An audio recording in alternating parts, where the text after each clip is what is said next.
We're making opportunities happen, y'all, because we living in America. This is where you can make opportunities happen. You hear me? What's good? What's good? What's good, my people?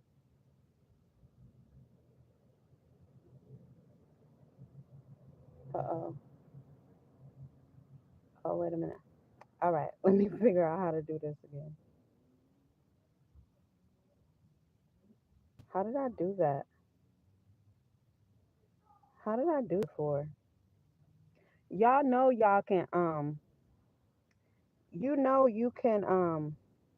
you can buy custom emojis. Like I set up some really cute emojis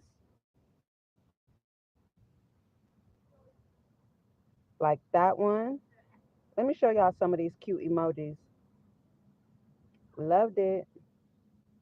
That one. Like y'all could be replying. Yeah, these might even be free. I don't know. Um, I don't remember. Either way. Wait, where's my microphone? Is my mic on? You put my microphone on.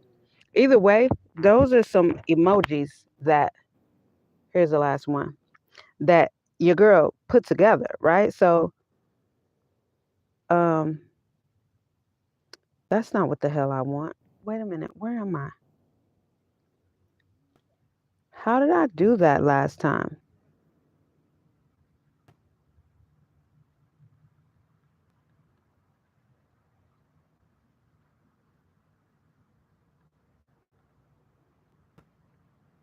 Happy Monday. Happy Monday. Maybe I got to put it here. And then that's not it though. Like how did I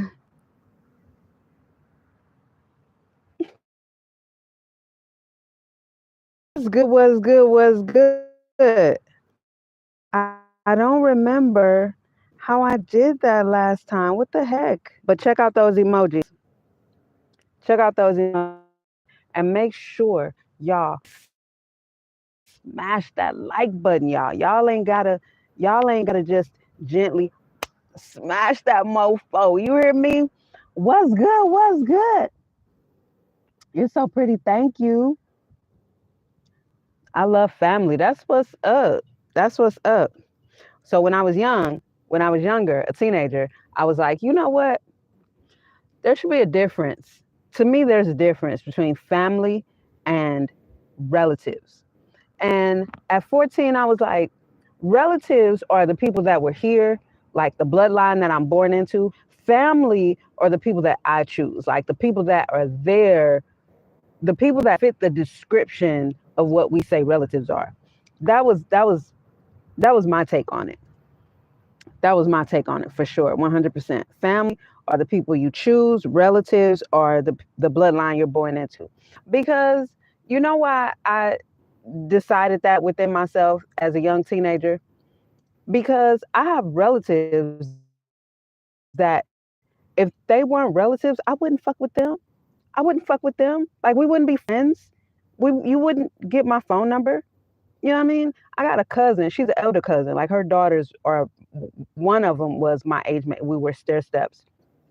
But you know how many times I invited that bi out to the sidewalk to scrap? Like, look here, Wank. I ain't never fooled with you. I ain't never fooled with you. Her youngest daughter, rest her soul, she dead now, but her youngest daughter is. But we never got along ever. From the time she was a little bitty toddler, like this, we never got along. You know. But these are relatives. These are my relatives. I couldn't choose them. I also couldn't change them. But family, so I never got into titles. I never got into titles because I wouldn't like these mugs if we just met on the street. We wouldn't be cool. Even if we were coworkers, I wouldn't mess with you. You know what I'm saying? Like it's whatever. It's whatever. Nobody can just be forced on me. Yeah, rest in peace to her. Yeah, nobody can be forced on me. And I was a young teenager when I thought about that. But anyway, what's good, y'all? Yeah, I think it's good to love family. And I said that because for me, like I just wanted to, I read that, what registers for me when I read that, right? So I'm sure you're probably talking about relatives. I think that's great. You know, I've known some people who have had very loving relatives and united, families in the sense of family. And I think that's beautiful. Don't get me wrong. I think that is absolutely beautiful. And that's how it should be. But there are many people who their relatives just don't fit the description of what we all agree as a society what family is. And, you know, I'm just like, damn, all the nonsense. Have a good night. Sleep well. Set your intentions. Command your subconscious. Put your subconscious to work before you go to sleep and rest well. We just vibing on this Monday night. I'm in California. I'm on a Pacific time zone. So it is 20:08 for me. On the Eastern time zone, it's 11. Central time zone is 10. Uh, Arizona Mountain Time is the same time as it is right here, right now, until the time change for the rest of the world. What's good, Colt Cube? Wait, let me let me look here so I can see that properly. Does that say Cuban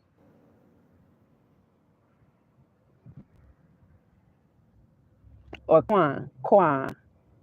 What's good? Anyway, what's good? What's good? What's good?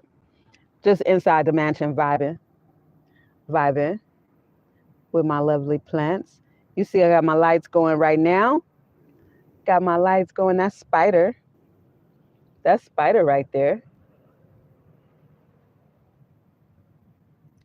I need to get a couple of new plants because I have a few of them.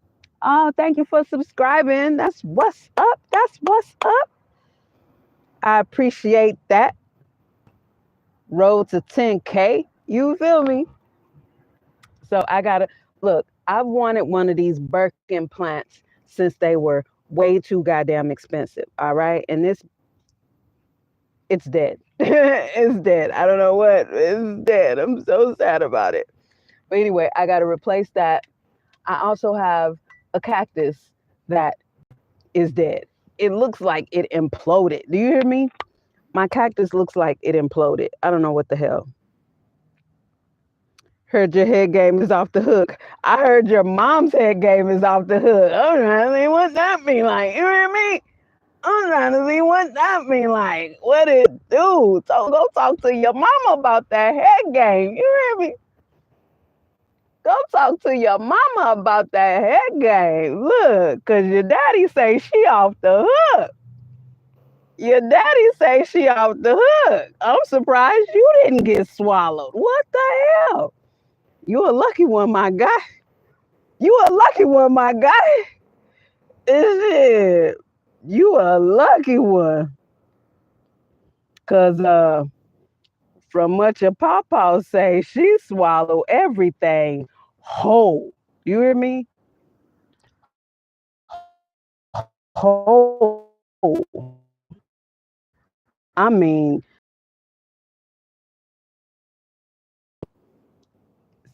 swallowing them up.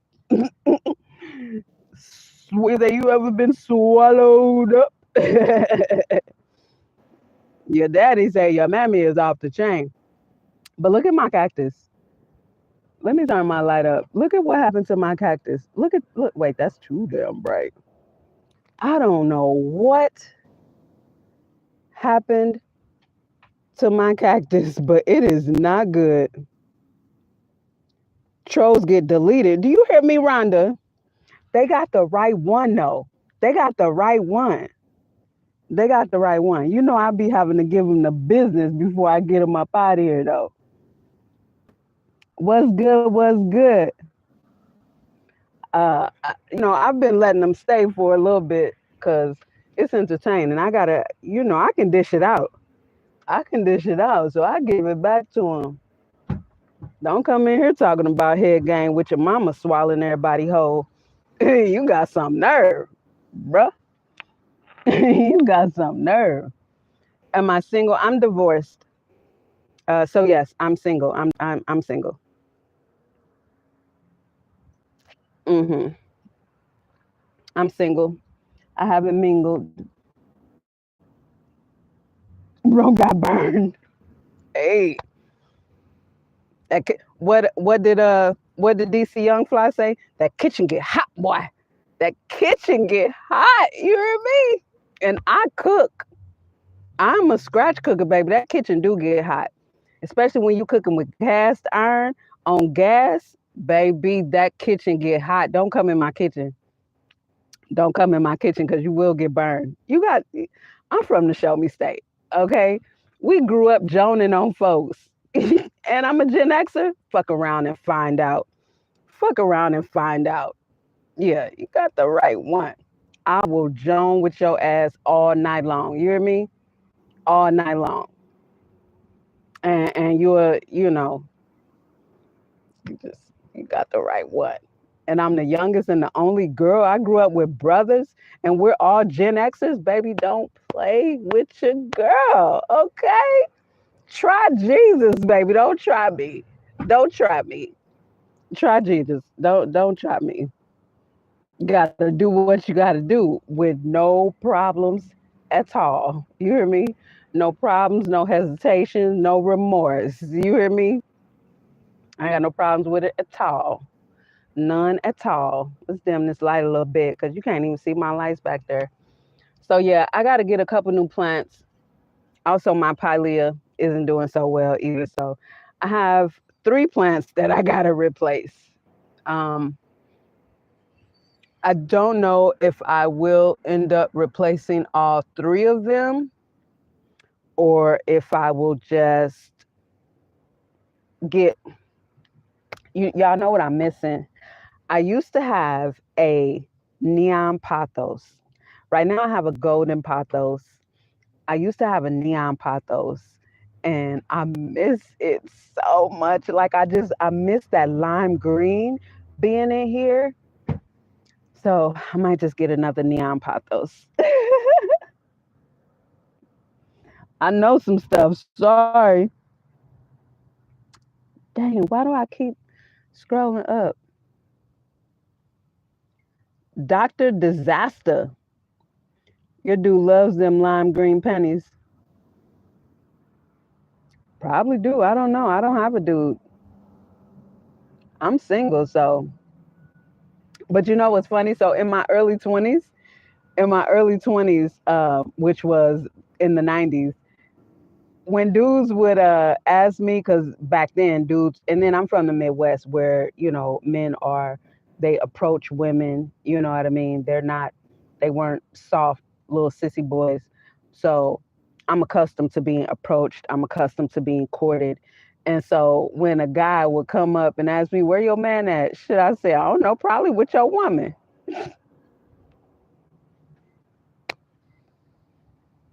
Probably somewhere with your woman, you know. So shit like that don't offend me, especially when I'm single. Like I'm single, single. I'm not like how dudes be talking about women when they say they single. Look, I'm the only girl. I got all brothers, and one of my brothers was a pimp, an actual real pimp. I've never been the type of women that dudes talk about. So me being single means I'm single. I'm not talking to anybody, and this is how I've always been. When I'm single, I'm single. There's nobody in the wings. There's nobody, none of that. So shit like that, baby. I've been divorced 12 years. I'm single. I don't care nothing about that. Staying off the grid. I know that's right. I really need my mom to cross over. Can we all pray for me? Absolutely. Just got to keep living. That's right. I need my mommy's money. This fool said I need my mom to cross over. Baby, that's between you and whatever you believe in. That's between you. But, you know, uh, that's between you. I don't even have no comment on that, baby. That's between you and whatever you believe in. But we're not gonna pray for your mom's demise for that.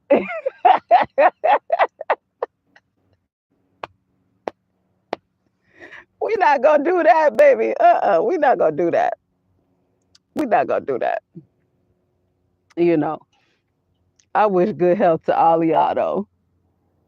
I feel sorry for you. You hear me? Like, that's the best response right there. Yeah, no, we're not doing that. Our Father which art in heaven, hallowed be thy name. Thy kingdom come, thy will be done on earth as it is in heaven. Give us this day our daily bread and forgive our trespasses as we forgive those who trespass against us. And lead us not into temptation, but deliver us from evil. For thine is the kingdom and the power and the glory forever and ever. Amen. Amen. Amen. Amen. Baby, deal with that. Deal with that. We ain't got nothing to do with that here in my creative nomad life. We ain't got nothing to do with that. None at all. And we already know that is not anybody with melanin. That is not anybody with melanin. So let me tell y'all what happened today. All right, quick little story time. So I'm parked here where I'm at, and I pulled up. I had left and came back. And when I came back, and if you're not familiar with my channel, I park a lot at the library, and there's a few parking spots that I pretty much stay in because it's the best Wi-Fi without going inside the library. So it was two cars parked on either side of, like in two of my spots, right? Not my spots, but where I regularly park. So I parked in between. But the one guy to this, so this side that I'm pointed to is my passenger side. So I back in, right? So I back in, the front of my van is this way, and that's the back. So I back in and I make sure, because I'm in between two cars. So I make sure like I'm good in the middle of the lines. But the car over here who also backed in, which means his driver's side door is right here facing my passenger side. So he was parked right close to the line, which means he didn't have a whole lot of space to get in. But I'm in between two cars. And again, I'm going to park where I'm going to have good Wi-Fi because I'm sitting in here. I'm not going in the library. So he comes out, and it's a big old corn-fed white dude. He comes out, I can't get in. I can't get in. And I, point, I'm like, I'm way, way inside the line. Anyway, I didn't move. And like I told him, I said, you wouldn't move for me, sir. And I didn't get irate or anything. Like, you wonder why people get angry. I said, no, I wonder why they gave you donkeys licenses. That's what I wonder. Why they gave you donkeys licenses. Because these California drivers are horrible. They cannot park. They cannot drive. These are the worst drivers in all of the states that I've lived in. They're horrible. That's why I call them donkeys. Well, one of the many reasons. So anyway, he goes around to his passenger side, pull the seat back, and get in. And then when he gets in the driver's seat, he rolled down his window and he was like, and you wonder why people hate niggers, and spit inside my car. And I was like, I don't know. Your mama's the first nigger you knew. Like, I looked up that word in 1988 because so many people, when I had moved from St. Louis to Minnesota, was calling me that. And I'm like, I can tell they want a reaction, but I can't give you a reaction. Like, okay, you calling me a nigger. What the fuck does that mean? What is that? I had never been called that before. I'm like 10, 11 years old. I didn't even know what it meant. So I looked it up in the dictionary because I'm an avid reader and I've always had dictionaries. So I look up the word nigger in the dictionary, and back then it said an ignorant person, a buffoon. So I was like, oh, well, shit, that's white folks. So I started calling white folks niggers with the hard ER. You hear me? Because you fit the description. Me and my people don't fit the description. You actually fit the description. I'm like, but Spider right here had to take one from the team. And I'm thankful that he could not spit because, we were so close. So it just flew out like if I would have spit. But if he was one of them white boys that could really spit, he would have hawked a motherfucking loogie in here. Oh, it would have been so gross. But I had to clean off Spider because every time the fucking wind blew, it just stunk. I was like, this motherfucker right here. Please don't say that, but I'm just telling you a story. This was a story time. I wasn't gonna censor it because it wasn't censored for me. Again, I'm not affected by that word.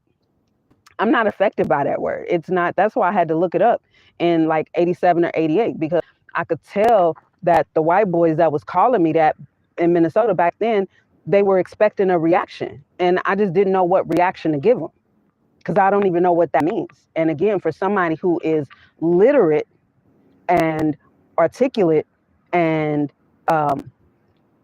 well read and well versed, I needed to know what it meant. And once I read what it said in the dictionary back then, it has since been changed. But back then in 1987, 1988, what it said for nigger was an ignorant person, a buffoon. It had nothing to do with skin color.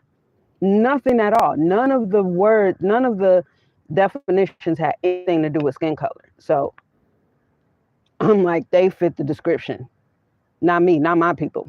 Y'all fit the fucking description. So, and when I would call white folks niggers back then, yeah, they didn't like it. And I bet I also used to call them Neanderthals. Back in the 90s, that was a real insult. That was a real fucking Neanderthal. That was a real insult to their ass. But anyway, that happened today. Uh-oh. Yeah, she definitely had to take one for the team because that was gross. That was gross. And you wonder why people get upset. I was like, don't get upset. Control your temper. I said, happy Monday. Control your temper. What the hell? And that's the problem. People give other people way too much control over them. You know? So because I won't move, and I won't move because I know you won't move, and I'm not going out of my way to move for you when you're the one that parked like you were taught how to drive by donkeys, that's not on me. That's on you. You gotta do better. You gotta do better. You chose to park like that. You gotta do better. So, you know, and that's the problem. Like they never have any consequences for the things that they do. And I've never been one that was scared of them. So no, I'm not gonna. You wouldn't move for me, and you know you wouldn't.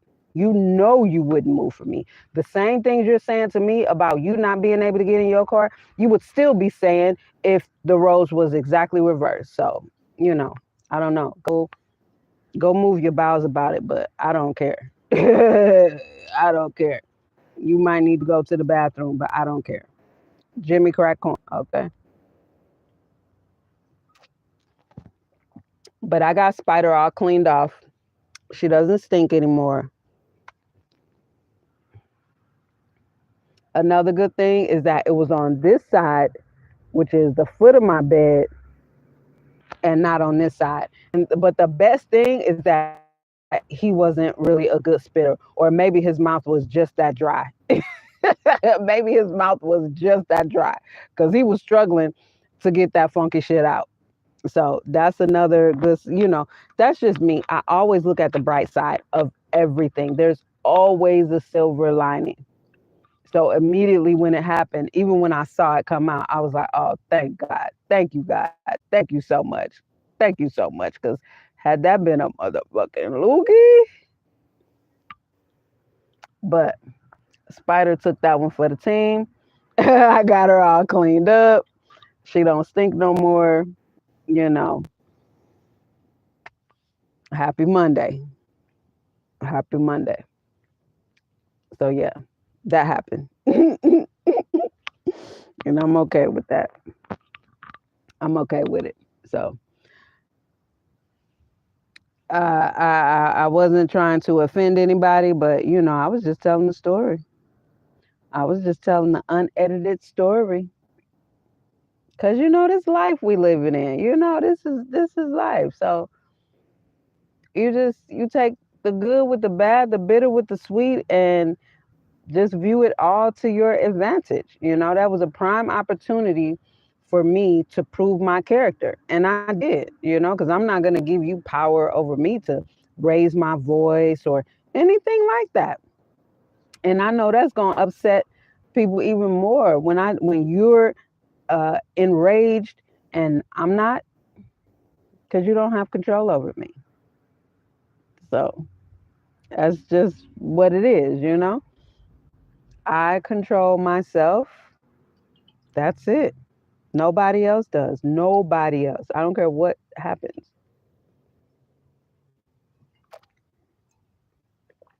And that's how I live my life. So, yeah. I also have another leaf that has come out of my dragon, my dragon tail. You know what? So I posted a reel earlier. Let me show y'all this beautiful baby. So I posted a reel earlier. I mean, a story, a short, whatever the hell it's called. I posted a short earlier of my home, and then the related video I put of my dragon tail, Philly. Her name is Philly. Of when I first got her. Make sure you check out that short, so you can see where Philly started when I got her, and look at her now. So the Rhaphidophora decursiva, see, it's like this. It has striations. So the mature leaves look like this. Isn't that beautiful? They're so big. So this is the newest leaf right here. This is the newest leaf that just came out. It's fully unfurled, and this baby is beautiful. So make sure you check out the related video of the short that I posted earlier. And see, this is why they're called dragon tail, because it's gonna grow out this way. It's gonna keep growing out this way. You see it? That's how it grows. Grows out of the pot and comes out this way. They also climb. So I can put a pole in here, like a moss pole or something, and it would climb. But I want it to grow out. Yeah, I want it to grow out. I just think that is so beautiful. So I'm excited to see what it's going to look with more and more leaves, and as it continues to grow. It looks like there's going to be another leaf coming right there, because the leaves grow out of the end of another leaf. So it kind of looks like there's another one coming right there. We'll see. We will see.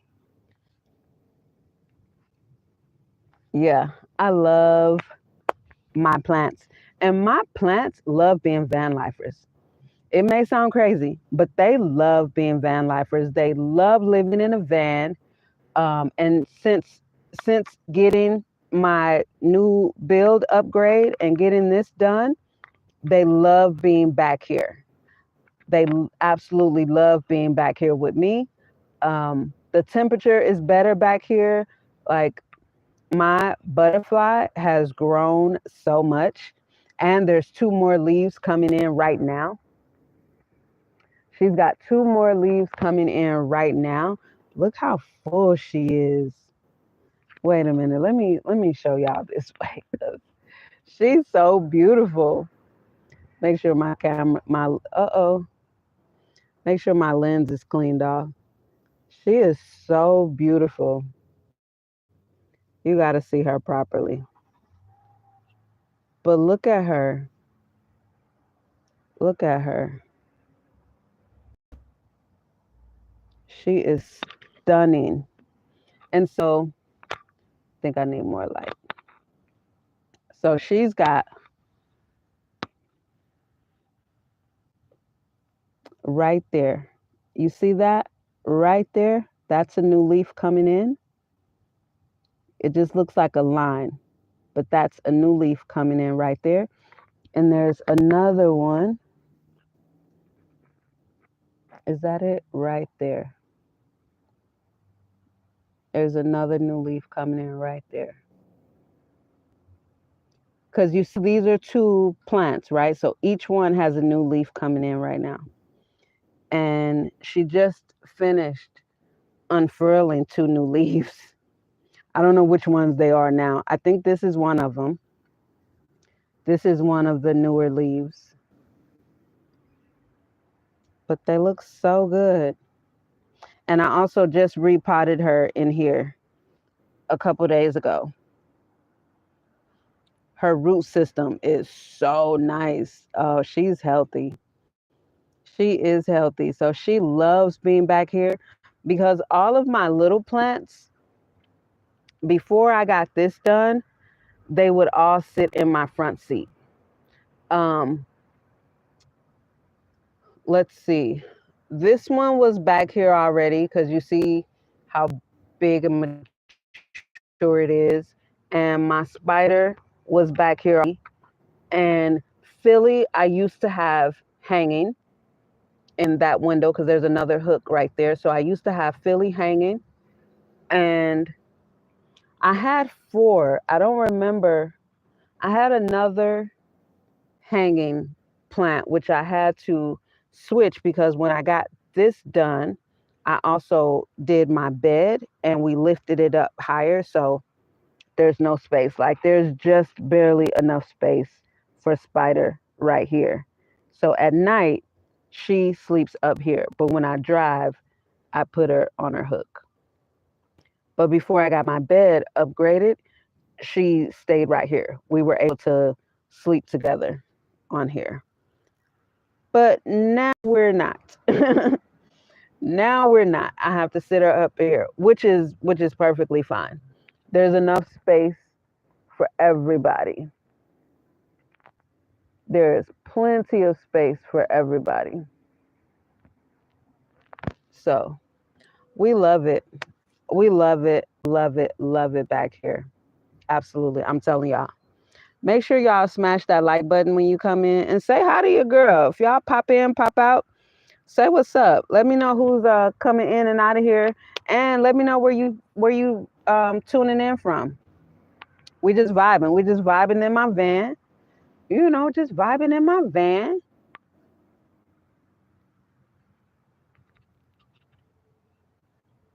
All the time. All the time, you know? This is what it is. All the time.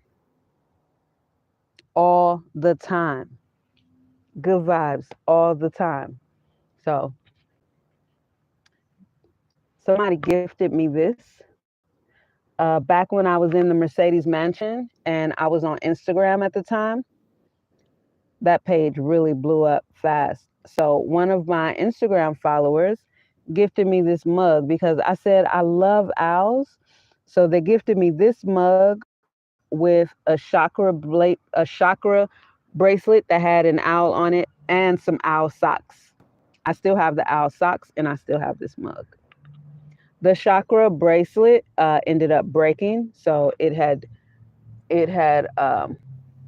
done what it needed to do with my energy. So because that's the thing, when you wear stuff like that, and if while you're wearing it, it just breaks, then that's it right there. So yeah, I love my owl mug. I love owls. I love owls. Um, I don't have any other owl thing. Nope. And one of my Instagram subscribers, YouTube subscribers, the one who helped me build out my new build out and this here, she gifted me this snake plant when I was out there and we built all this stuff out. That was really, really sweet, really dope. I love owls too. That's what's up, Rhonda. Yeah, I love owls. I love owls. I made a ceramic owl. I gifted it to a former girlfriend,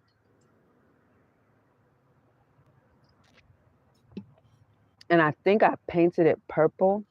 This was over 20 years ago. I don't really remember, but I think I did. But yeah, I love owls. Absolutely. Yeah. Happy Monday, everybody. I hope everybody's day has been successful, productive. Oh, one thing I was saying earlier about living in America, being able to make things happen, baby, I'm telling y'all, you can make things happen. It takes patience, it takes consistency, and it takes um, uh, dedication. But you can make things happen. So tomorrow, I have an appointment in Irvine. So that's all I'm gonna tell y'all for now. Tomorrow I have an appointment in Irvine at 1600 hours, which is 4 p.m. And it's a cash flow appointment. It's a cash flow appointment. If you're familiar with my channel, you know that's something I've been keeping y'all updated on. So yeah, I'm like my energy is heavily focused on that aspect of my life right now. So yes, and if all goes well, um, everything will start popping off Thursday. So yes. It's all about getting that cash flow, getting that cash flow, getting that cash flow. So that's good. That's good. And then in a couple of weeks, my glasses will be here. I'm so excited. I'm so excited to get my glasses.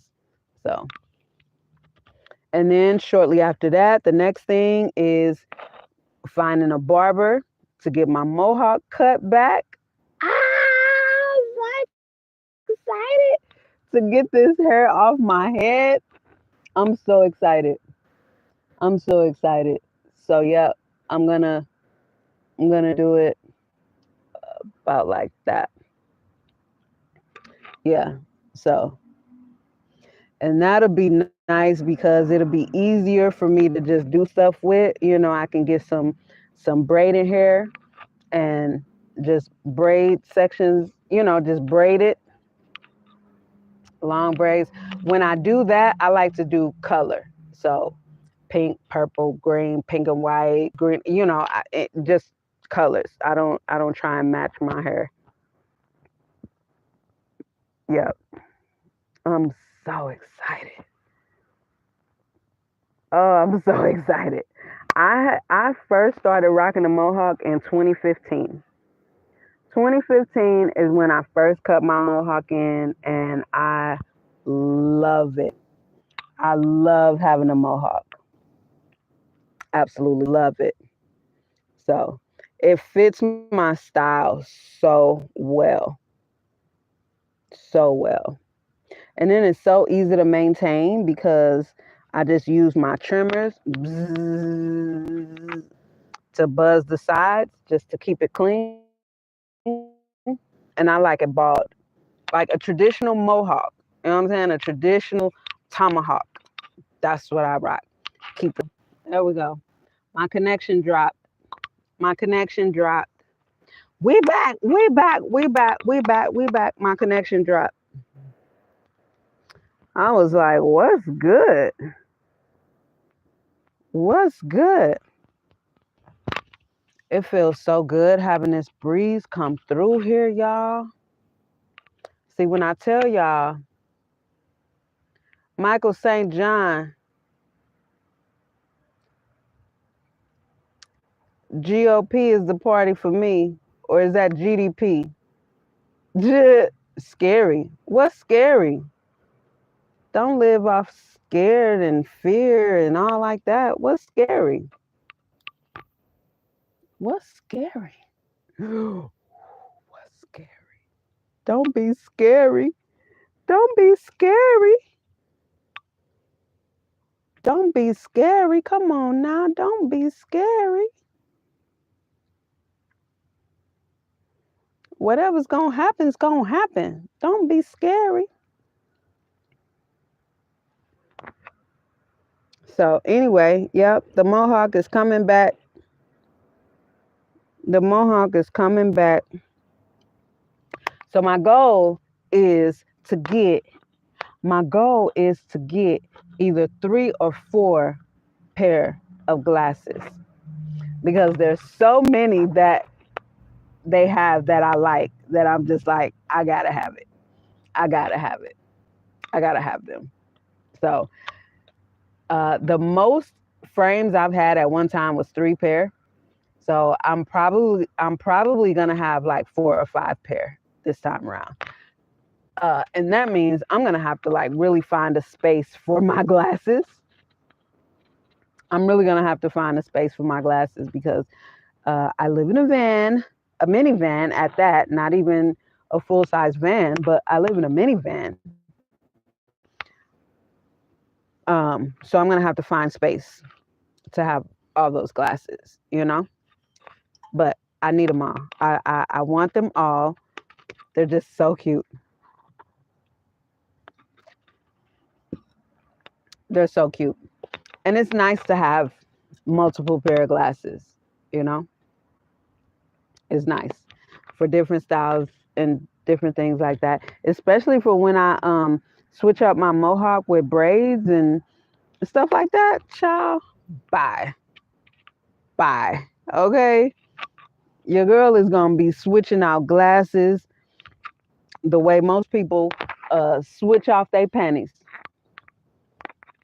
Okay? So, just know. Because I think one pair is going to be strictly readers, because I think she said that I would benefit from having just a pair of readers. So one pair, the pair that is like, they're cute, they're cute. I like them on me, but maybe there's a pair that I tried on that just kind of blend in to my face and to my skin tone. They don't really stand out or pop out. They don't make a statement. Those would be my readers. But all the other pair, but my first pair, which I have not revealed yet, once I post the full video of my eye exam and selecting the glasses and different things like that, and then going back to pick them up, that's when y'all will see the full video.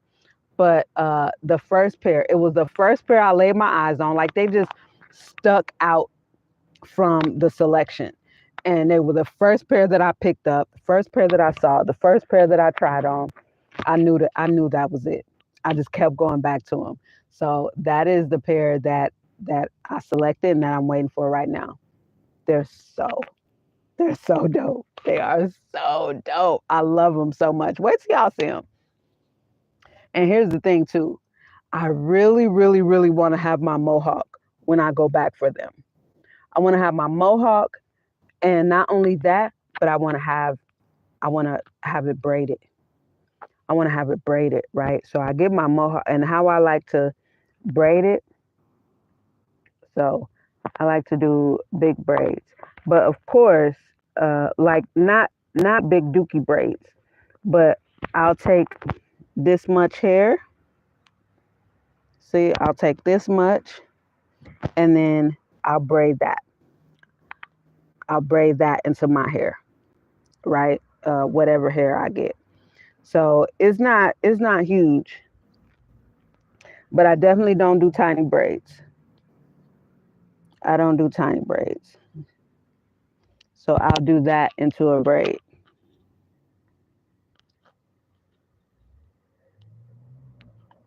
Well, in the Black culture, we call dookie braids just the big fat braids. Dookie braids are just it refers to the size, big fat braids. So I don't like to do big fat braids. I do like medium sized braids. And so I don't like to do small braids either, because small braids, this little chunk of hair, I have a lot of hair. You see how much hair? I have very high density. So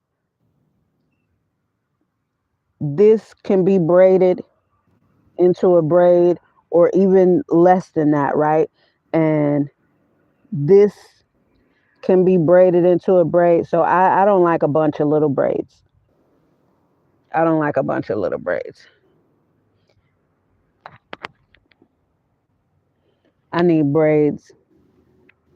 Yeah, I love braiding my mohawk. So, and then as my hair gets longer, it also gets easier to braid. Your hair is long as mine. My hair isn't long at all. My hair isn't long at all. It's just growing back. I kept it bald for a little while. Um,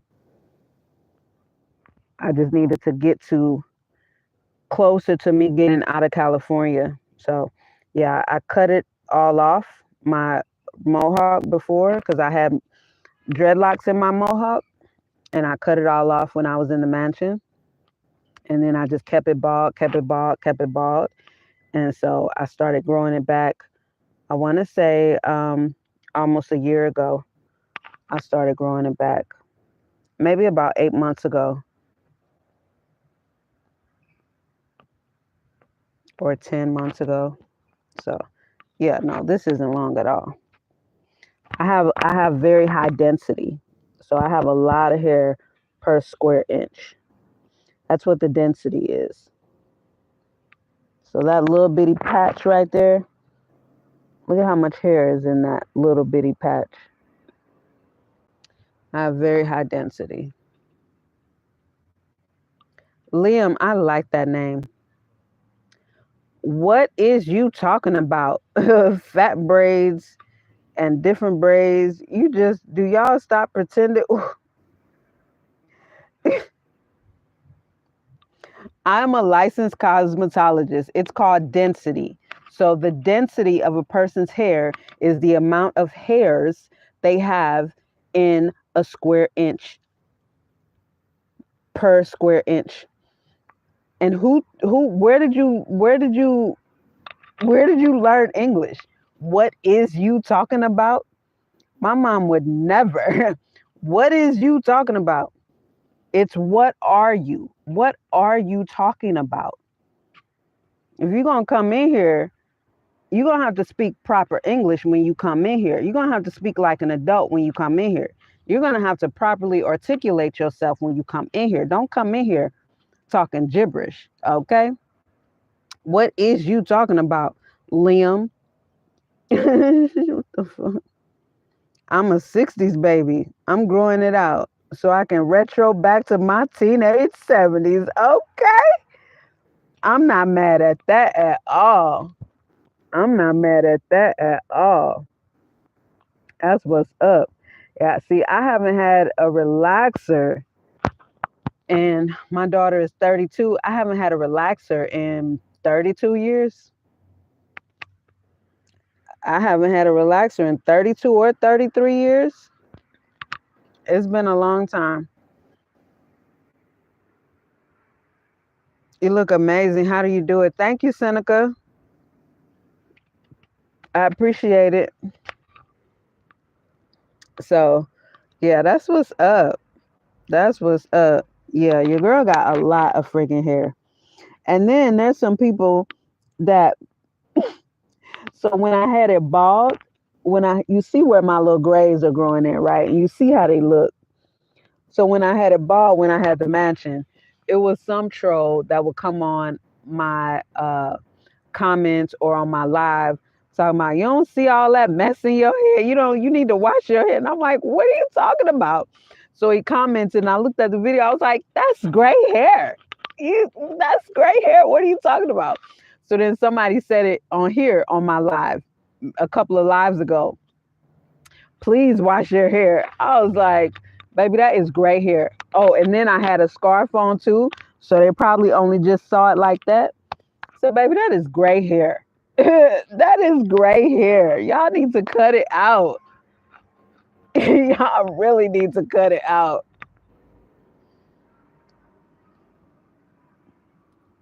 You know, I can see myself spoiling you. You really good. That's what's up.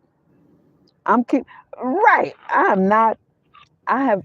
I will be 50 in October, and make sure y'all here because it's gonna be a live celebration. Okay. I'm so excited. No, I'm not covering up anything. I mean, they coming in, sparsely and sporadically, but I'm proud to see them because I don't have any stress in my life. Like these are natural grays. You know what I'm saying? And then with this little bitty TWA, I call it my Frederick Douglass. I call it my Frederick Douglass. You know? No, I'm not covering nothing. For what? My hair is strong and healthy. I mean, now don't get me wrong. I have colored my hair. Again, I'm a licensed cosmetologist. I've had red hair. I've had teal blue hair, and I was a colorist as well. So it's always been healthy because I know what I'm doing and I don't use box color. I use professional color because I was a professional, so I use professional products.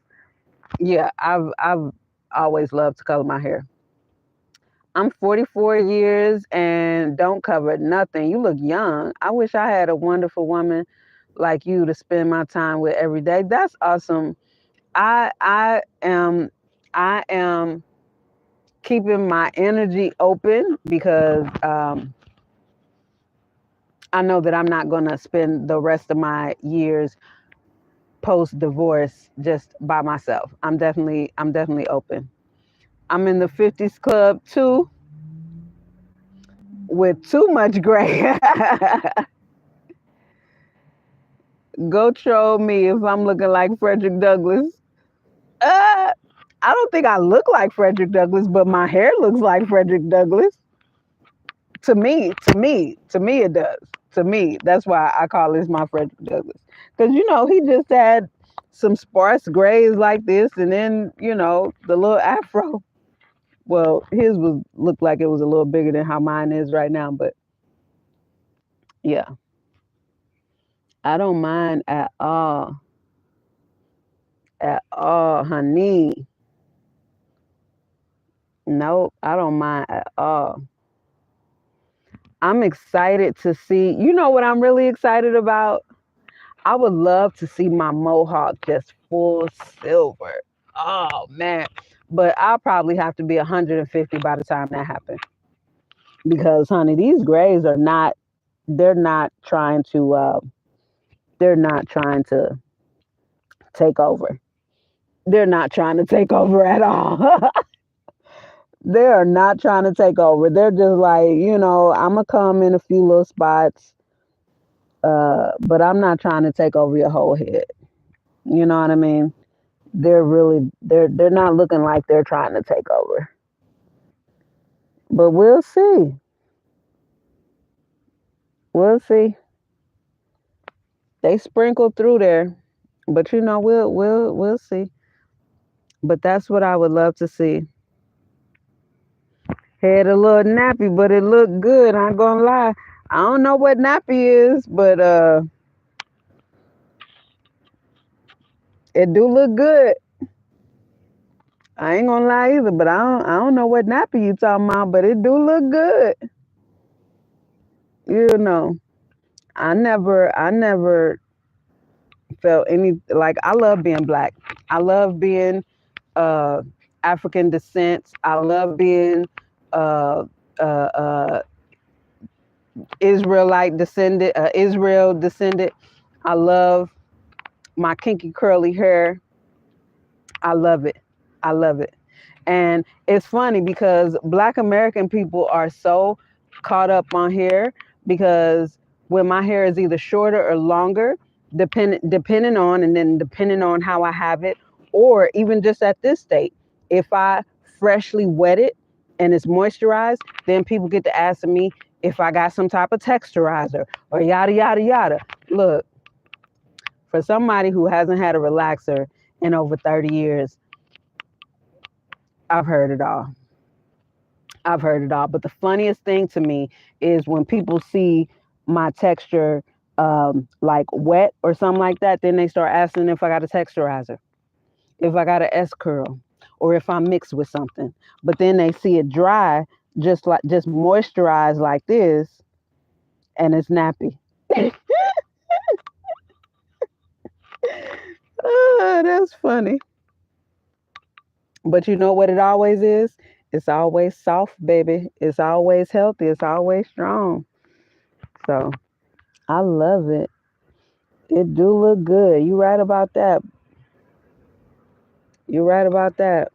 And it's well moisturized and feel good. That's why I keep doing this, because it's moisturized, not oily. As you see by my hands, it's not oily. Feed Jamaica. Okay. Okay.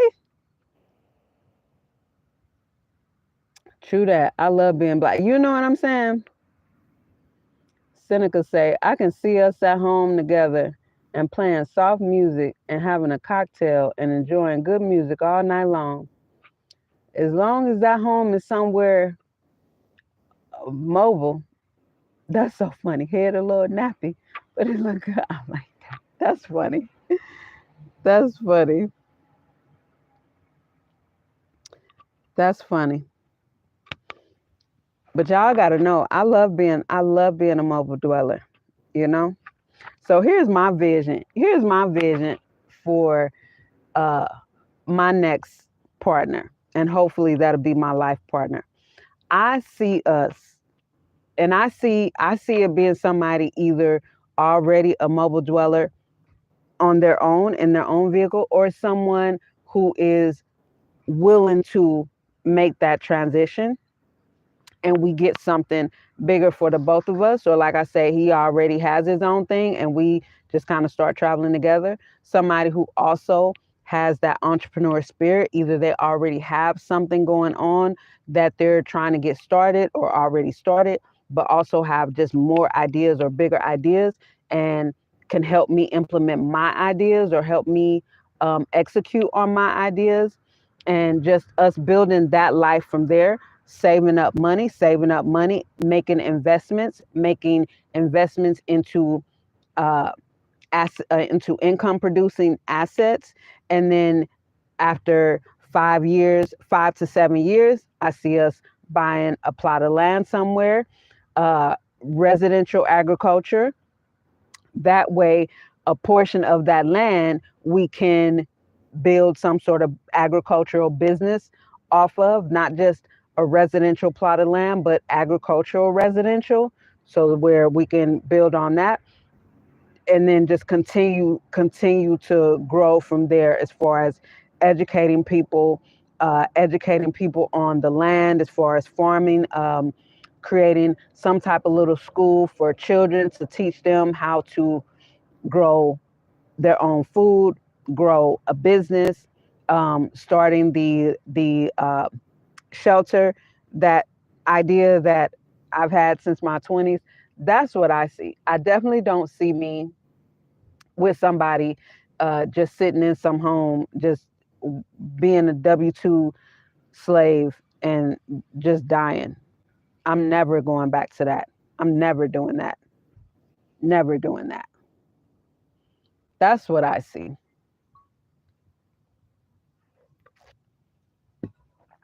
Us living off grid, building our own income, putting out into the world, creating a trust for the things that we have created so that we can protect our wealth, creating nonprofits that will pour back in, locking everything up to where it can't be sold outside, like IKEA. IKEA got their whole, IKEA is locked up where it will never be out of the family, ever. Nobody, it will never be fucked around. They got that shit so locked up tight. Yeah, and that was dope. And it took 7 lawyers to get everything figured out, to how they were going to put everything together. And that is why, what you may not know is IKEA is considered um, one of the biggest um,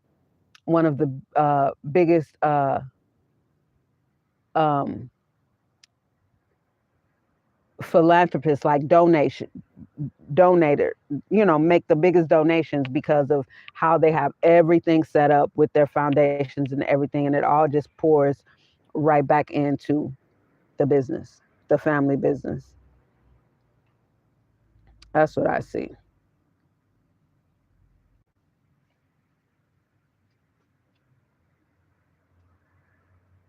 Liam said, "We don't do the nappy here.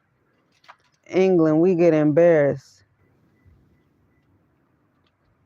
Yes, ma'am. You know what? I don't care. I love women like you. That's what's up.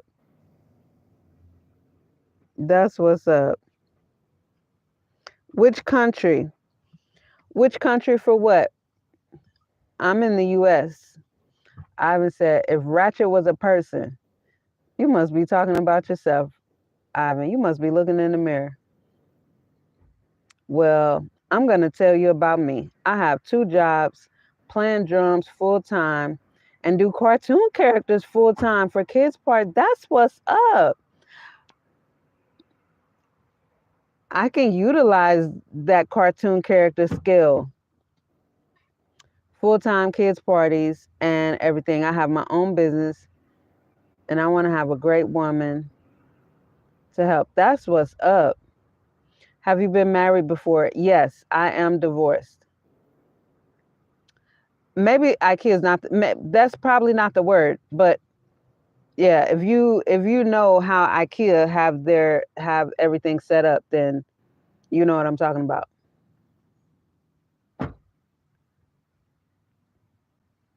But I'm not. I don't know how they do things in England.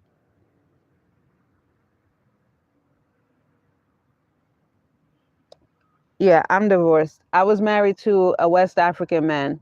Um, he's Gambian, from the Gambia.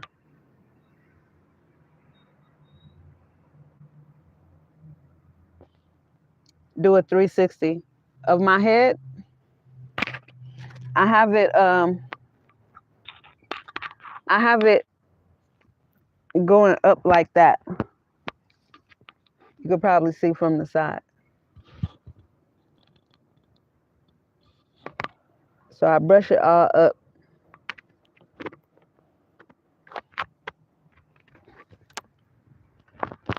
It's only like this until I get my mohawk cut.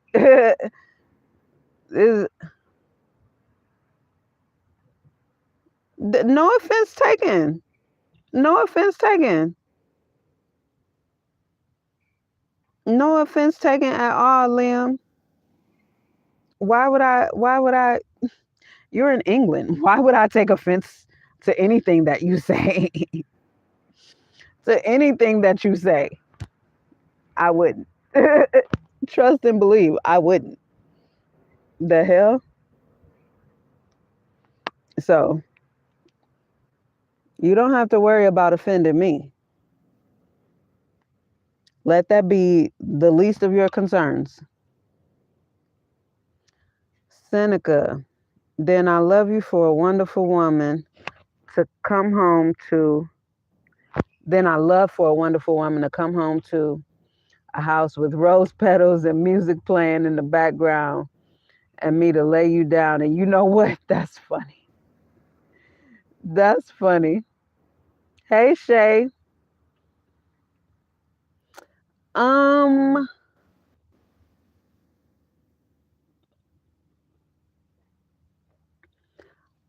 um, Probably not by the United States standard.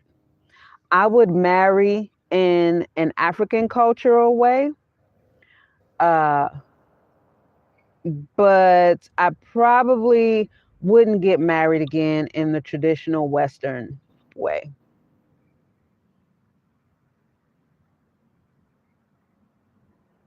I agree with that, Seneca. Yeah, not in the Western way. I wouldn't get married in the Western way again. Mm-mm. My divorce, although it was easy, I didn't ask for anything. I didn't. The only thing I kept was my name, but I didn't ask for anything. I didn't bother splitting up anything. I put zero for everything, as far as finance. I just made it very easy. So the courts made it very easy to just approve it. But going through that divorce took a big emotional toll on me because I never thought I would get divorced. I never thought I would be single again. I never thought I would ever be out here on the market again. I never thought I'd have to deal with dating again. I was that wife that put all of my eggs into my marriage basket. And I just thought that was going to be it for me. So it took me about 6 years. It took me 6 years to emotionally get over my divorce. So I don't want to go through that again. I don't want to go through that again. And then filling out the paperwork, that's why I say this, because filling out that paperwork in the Western way of marriage, you relive all the moments. You relive the whole marriage again. Each line of the fucking divorce paperwork that I was filling out. And that was the worst part. It's not like if you're just dating boyfriend, girlfriend, man and woman, and y'all live together and you just split up. Yeah, that's tough. It's tough. I'm not saying it's not tough. But a legal marriage and a legal divorce and having to fill out all that paperwork, it was just too much for me. It was too much for me. And marriage is not like dating, right? Even the expectations, nothing about it is the same. And then again, the paperwork. If you choose to change your name back to your maiden name, you got to change it on your social security card. You got to fill out that paper. Like there's so much paperwork involved in both getting married and getting divorced. So it just took an emotional toll on me that I don't want to do again in the Western sense. Like I say, I will get married again in the African way, but not in the Western way. I understand. Same here. Gambian husband got green card, never saw. Yeah, well, no, that wasn't my situation, but to do that after my first husband tried, I understand. And see, that was another thing too. Marrying a foreigner, he had been here before me, and then I call him Mr. Gambia. Like he would never attempt to have American citizenship or anything like that. But when we got married, like we couldn't travel or do anything for 2 years. He even had an African lawyer because he's like, I don't trust this country. He had so many driver's licenses when I met him. And then after we got married, when we got together and then got married, I saw for myself. Like it felt like this country was just bleeding money out of him. It seems like 2 to 3 times a year, they were telling him that for immigration, he had to update this and get a new license and get a new and I was just, maybe it was just Minnesota, but he had, when I met him, he had 10 damn driver's license. And I want to say he ended up having to get like 6 more while we were together. It was just a mess. So we had an African attorney just to keep immigration on the up and up. I wish I could do that for you. I'm an Aries and I know how to cook and clean and wash. Well, I would not want you to do anything, but yeah, that's not me. That's not me. That's not me. I like to cook and clean. I did all. I mean, my ex-husband would cook sometimes, and then I cooked African food. I cooked his dishes, but I'm so grateful you came out on the other side because you are a blessing. Thank you. I am too. I am too. But I told him I can't be broken. And I told him, make sure this divorce is what you want. I told him that. He's 6'3" and I'm 5'6", and I looked him dead in his face make sure this divorce is what you want because I don't go backwards. And how about after the divorce, he stalked me for so long, like immediately after. And so 2 years after we got together, I started dating. So I was dating a Nigerian guy, my favorite, my absolute favorite. He was a wonderful, wonderful man. And we were friends, right? We had a great friendship. It was just a beautiful relationship. I left Minnesota, he stayed in Minnesota, and that's how we ended up splitting. Um, but my ex-husband stalked him. Like it was a mess. It was a mess. And then how about, so I've been divorced 12 years. How about year 10 of our divorce, so 2 years ago, for a whole year, how about he stalked me? I I get an alert from my Capital One credit card. I got a fraud alert. This fool put my social security number on the dark web. He's looking all over for me. I'm like, what is wrong with you? I told you be careful. I told you be sure this is what you wanted. Now here it is, 10 years post divorce. He had another whole woman that he brought here from the Gambia. Like, I'm sorry your life sucks. I'm sorry your Gambian wife can't uh, uh, match up to me, but this is what you chose. So I'm gonna need you to be real comfy and cozy in it, okay? Because I don't go backwards. Yeah, I'm a wonderful man. I believe it. I don't doubt you. I just don't want a man that does all the cooking and cleaning and I just I I'm just not interested in that.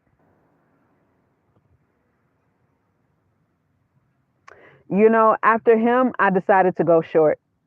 After my ex-husband, I decided to go short. So the Nigerian guy that I dated was like 5'8" or 5'9", and he was absolutely amazing. I don't want another man over 6 feet. No, I don't want another guy over 6 feet. I went short after that. And I did that deliberately. I was like, after my divorce, I decided, because I'm not a fan of guys lighter than me. So I'm like, that's not really an option. Call me a colorist or whatever you want. But like, I've always wished I was darker, but I've always just preferred men darker than me. Um, and so after my ex-husband, I was just like, I'm done with tall guys. I don't like how arrogant they are. They just feel like because they're tall, and then just they're not as competent as they are arrogant. I just I was done. I was just done. So I was like, well, my only other option is to go short. So I went short, and so far, they've just made a great impression. A great impression. Like, they're confident, they're competent, they're supportive, they're just great conversationalists, and the competence, you know what I mean, is just they know that they know what they know without being arrogant. They're just competent and not having. I haven't experienced guys under 6 feet that have a short complex. None of that. I even have a brother who is probably under 5'10". He's the shortest one, the one that's 2 years older than me. All my brothers are older than me. And even he doesn't have that short man's complex. I've never experienced that personally.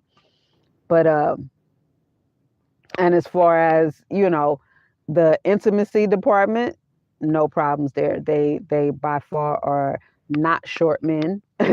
Not short men at all. Okay. They are not short men, and they're not arrogant. They're not arrogant at all. I've had a great experience. So I know I don't know. I already did a 360. Yeah, I already did a 360.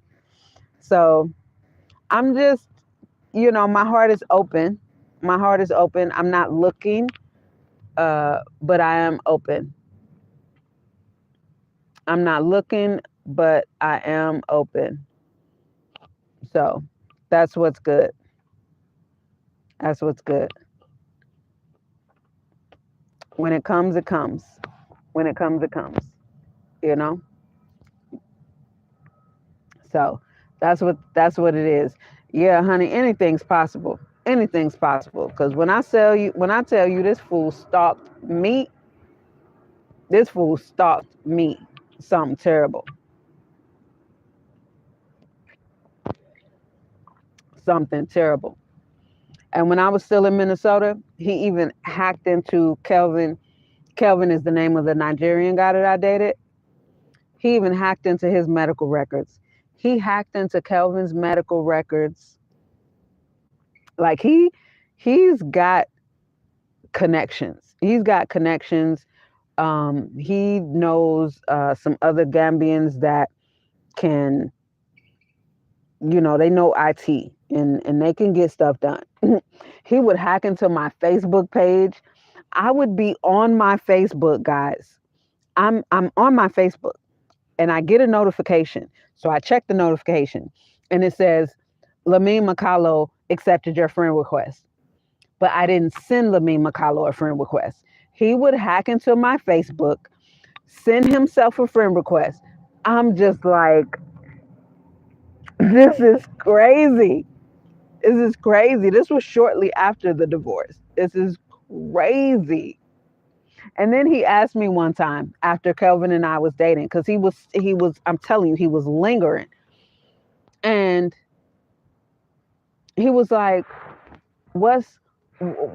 He said, does he have a bigger than me? Because everybody go back to their ex, at least just for sex. I'm like, I told you I don't go backwards. I couldn't just tell him flat out, yes, right? And I couldn't just tell him flat out, and he's a better lover than you are. I couldn't, because I'm not here just to be facetious or just to, cut you. I'm not here for that. You asked me a question and I just evaded the question and just said, I told you I don't go backwards. I told you that. I told you I don't walk backwards. Oh, you thought that Richard is my kid's dad.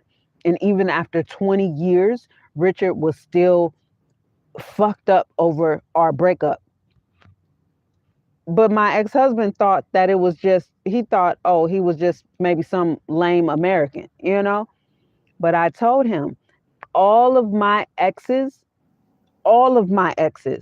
has ended up fucked up afterwards because I'm present. So that means my love for you is present right here in the moment. And that is intense. It's intense. Once that's gone, it's like your air has been taken away. And the only people that know what that feels like are my exes. Like saying it to y'all, y'all probably think I'm exaggerating or think it just sounds ridiculous. But I'm present. I never have any regrets of, I wish I would have, because I live in the present moment. So when I love you in the present moment, because love is a verb. It's an action. And so I give you that action right here in the present tense. You decide you want to fuck me over, and now the relationship is over. You're going to miss it. I'm not. And then I move on. That's another thing. Like, I'm sure it fucked him up that I just move on. I don't linger in your life. You will never hear from me or see me again. When it's over, baby, it's over. I'm not the woman that's going to linger. I'm not the woman that's going to give a shit about what you got going on. I'm not the woman that's asking around about you. I have no idea what you got going on. I don't know what the fuck you doing in your life. I don't know what's going on. You will never, ever see me again. And all of my exes have felt that in real time. And he didn't think it could be him. He didn't think it was possible for it to be him. And then it ended up being him. And now here you are, 10, 11 years after our divorce, stalking me. You putting in all the information you think you know about me on the dark web. You got my social security number on the dark web. You looking for me with a flashlight in the daytime? For what? For what? You had your I do out of me. You know what I'm saying? So it sucks to be you. Lami Makalo. It sucks to be you.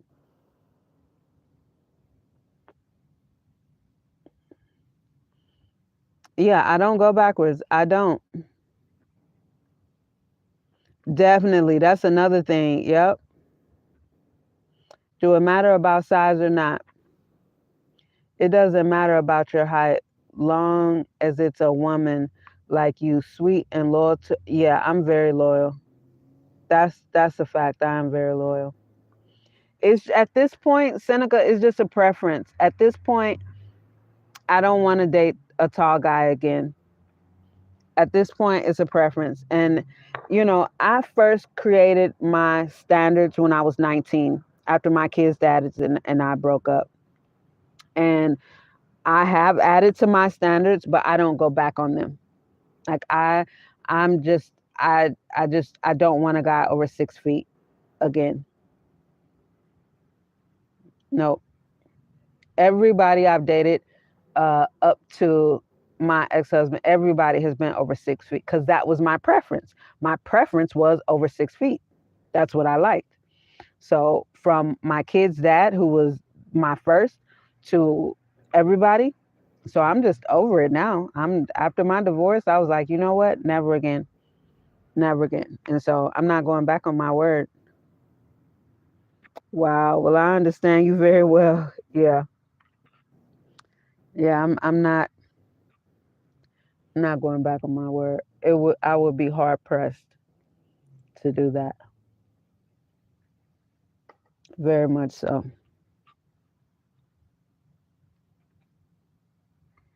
No, I'm not doing anything. I'm not dating.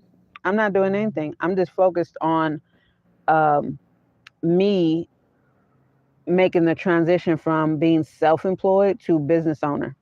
So, in that sense, yes, I'm having fun, enjoying my life, but I'm not dating. Nobody's fucking on me. I'm not having sex. Mm-mm. I'm a cool 5'9". Yeah, see, I like that. I like that. 5'9" is good. 5'9" is a really good height.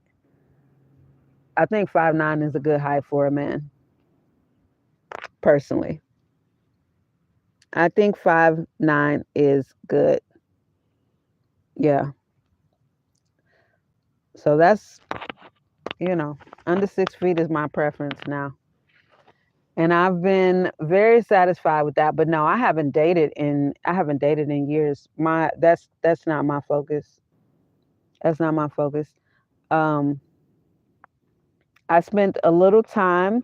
I spent a little time as a dominatrix, and I took on submissives. But even at that, like a female dominatrix, you're not. We're not penetrated, because that is, even just that is a submissive position for a woman. So none of my submissives penetrated me.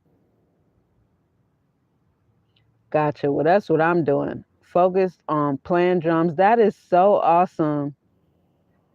That is awesome, Seneca. I think that's dope. I think that's really. I love the drums.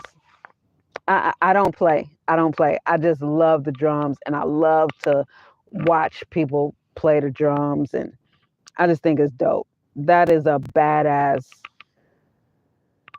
instrument. The drums are badass. The drums, the guitar, the bass, saxophone. Yeah, that's badass. I think that's dope. I think that's dope. Liam, you're annoying. You're annoying. You must be English. I'm gonna stop reading your comments because I don't have time to waste with this nonsense. I don't know what's wrong with you. What time is it in England? Seneca said, it's a lot of women that loves musicians. Why is that? I don't know. I'm just one woman. I'm just Shalanda Elise. I have no idea about a lot of women, but I just think it's dope. This woman. So you'd have to ask each woman individually that says she loves musicians. But I don't know if I would say I love musicians, uh, which I didn't say that. I said I think the drums are dope. That's what I said. I've never dated a musician. So, yeah, I don't know because I actually didn't say that. So I don't know. I don't know. I didn't even say that. So, I mean, you took what I said and made a whole assumption and put me in a category that I'm actually not in. So I don't know. I don't know. I don't know. I think the drums are dope, but I've never dated a musician. I've never followed a band. I've never, yeah, I don't know. I really don't know. So I get it. No, I'm just asking general questions. That's all. Yeah, I don't know. I know. I get you. I, I could see. I would dig it if I would have said I love musicians, but I didn't. I didn't.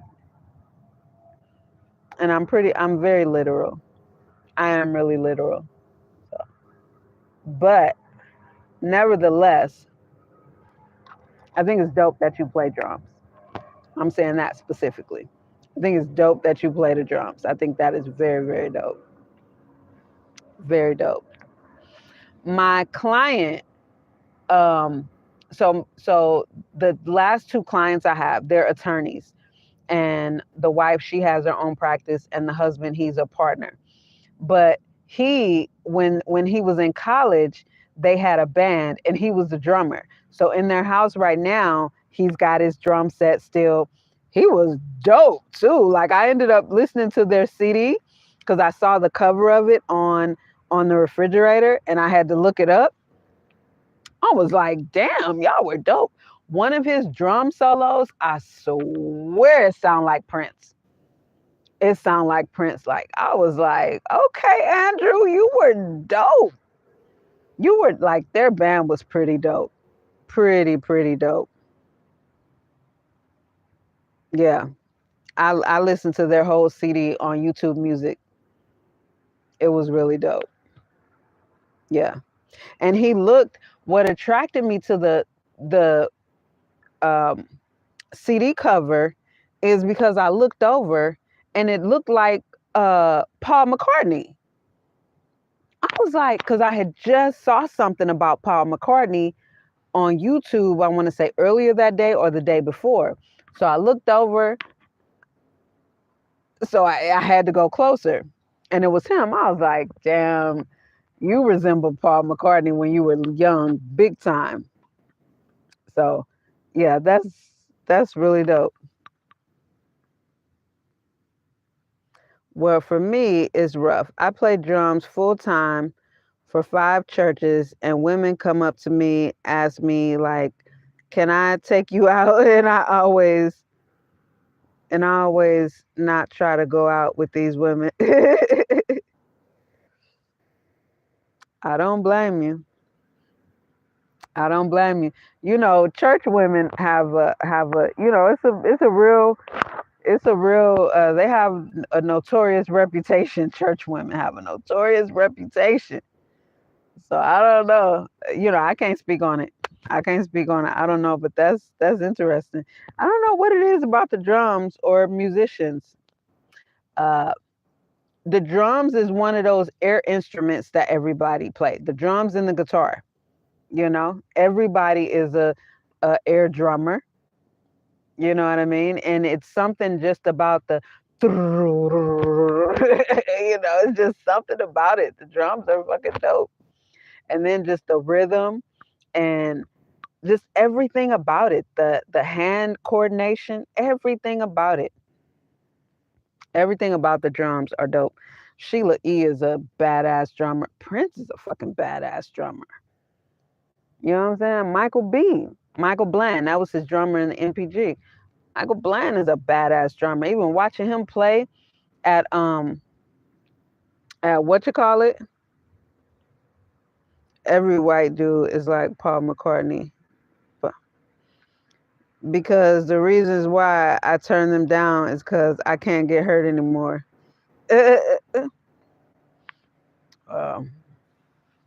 You know, be careful with them church women. Be careful with them church women and them PKs. You know, I passed them up. I passed them up. The PKs and them good old sanctified church folk, them good crooked Christians. Mm, nope, that's just way too much hypocrisy for me. It is way too hypocritical for me. I just can't do it. Can't do it. The hypocrisy is just too thick for me.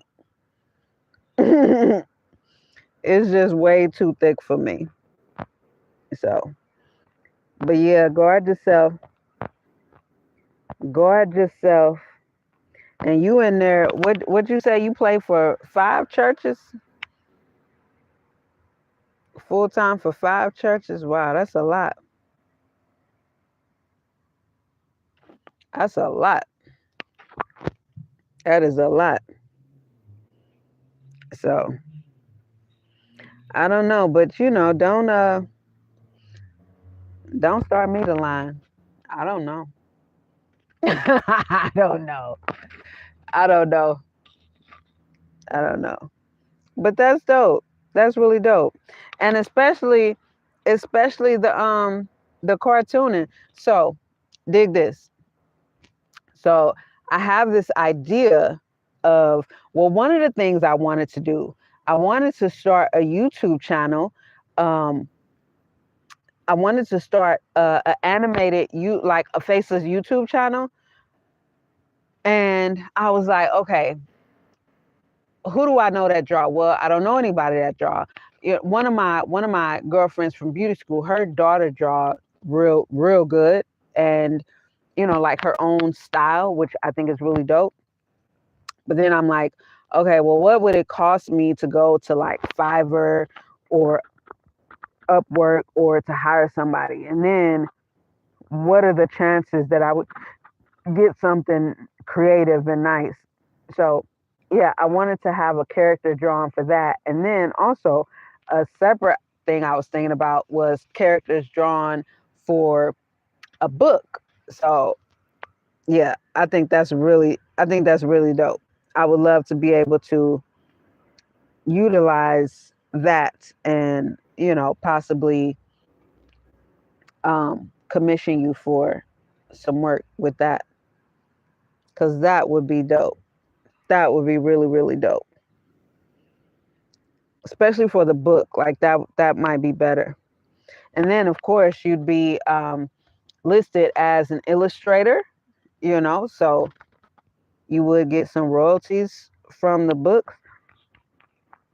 Or if you didn't want that, then I could just pay you flat out. You know? So that I think that's dope. I think that's dope. I think that's dope. That's really, really dope. These women will sit by the drums so they can get my attention. I love what I do. I love playing drums. I've been playing drums for 44 years. Wow.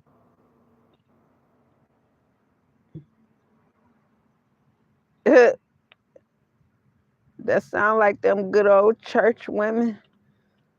They trying to get their next baby daddy. Shalanda, shut up.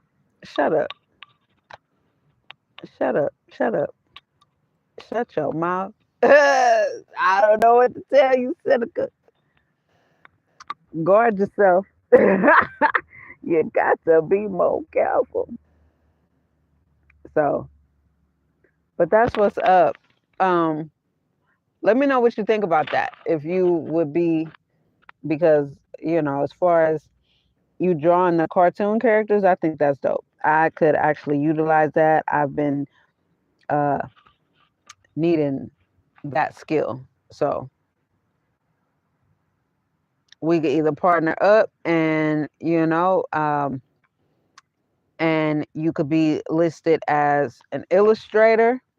And that way we can do like series, you know what I'm saying? Like you can create the characters and we could do a series. So that way the characters just keep coming. I write the story, you illustrate it. That would be dope. That would be dope. That would be dope. Yep. That would absolutely be dope.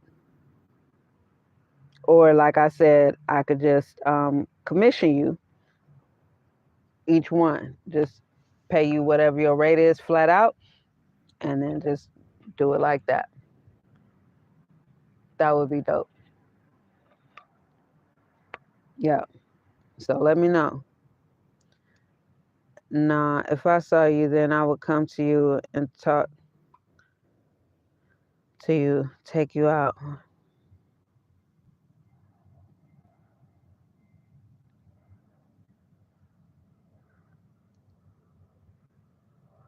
Mascot characters.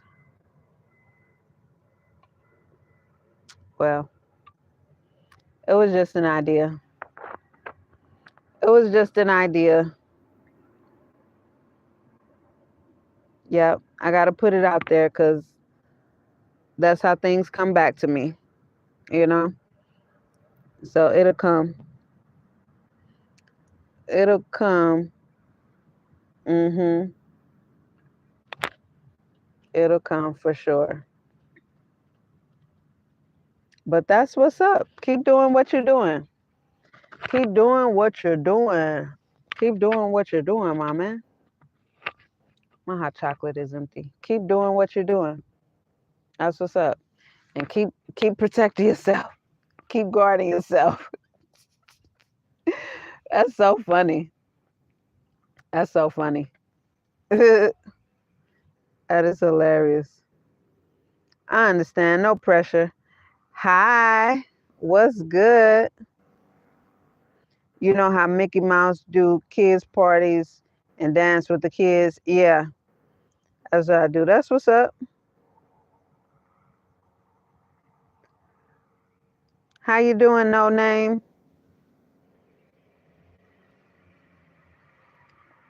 Welcome inside of my van named Le Château, which means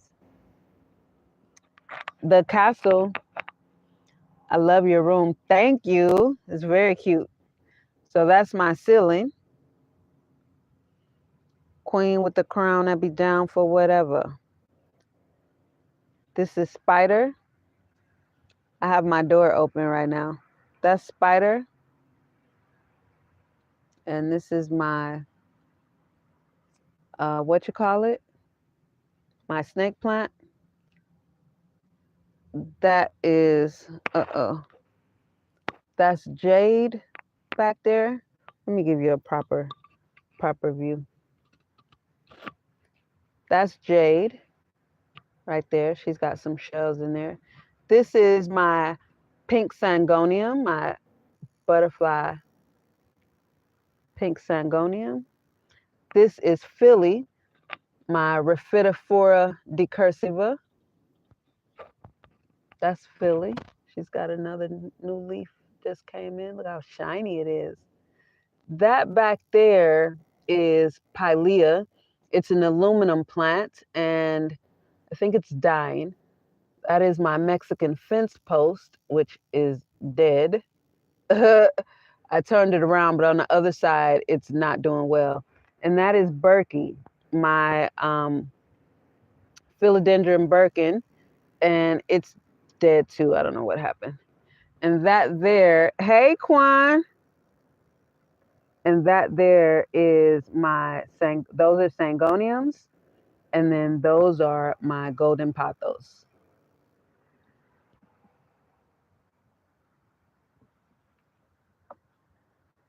My lovely golden pothos.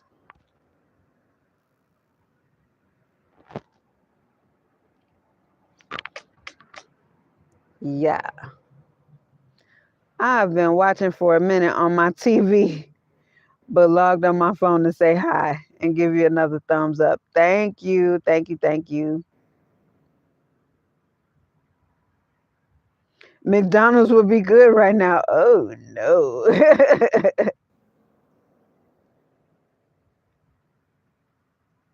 Oh, no. I haven't had McDonald's in decades. That's what's up. Make sure y'all hit the like button, hit the thumbs up. Smash that thumbs up for your girl. And y'all gotta check out I don't know how I was able to put a poll on here before. How do you shower? So I have a shower. I have a shower. It's a portable one. I have a big shower tent, and then I have a 6.6 gallon shower tank, which is solar heated. And then there's a spot not too far from here, which is by the Pacific Ocean, and it's on the rocks. It's like my own little spa. That's where I go to shower. I do actually. You know what? Let me show you right quick. I can show you.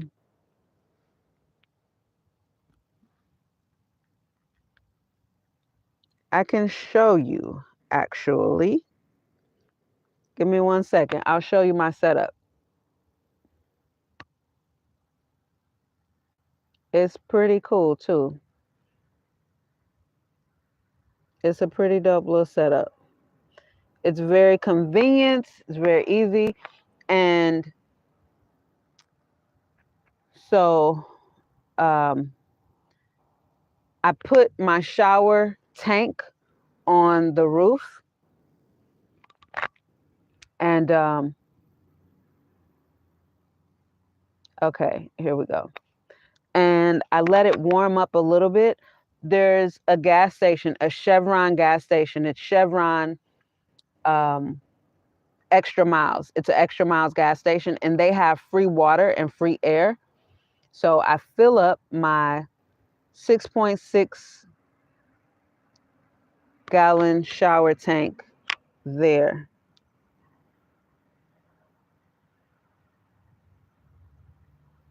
Okay, so this here is where I shower.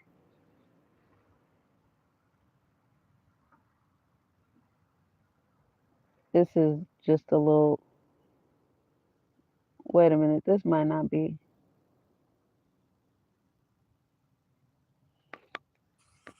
Oh shit. I'm cooking in some more shit. Oh, that was, I don't even eat this way anymore. Wait a minute, that's not a good video. Cause it's a bunch of other stuff in that video. That's not the one.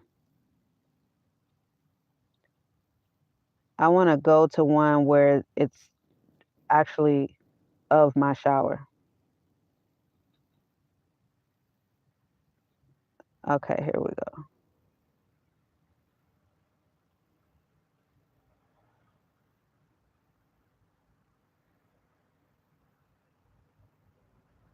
Here we go.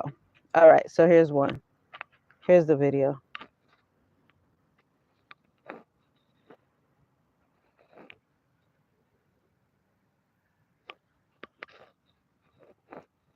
So that's where I showered. That was overlooking the ocean.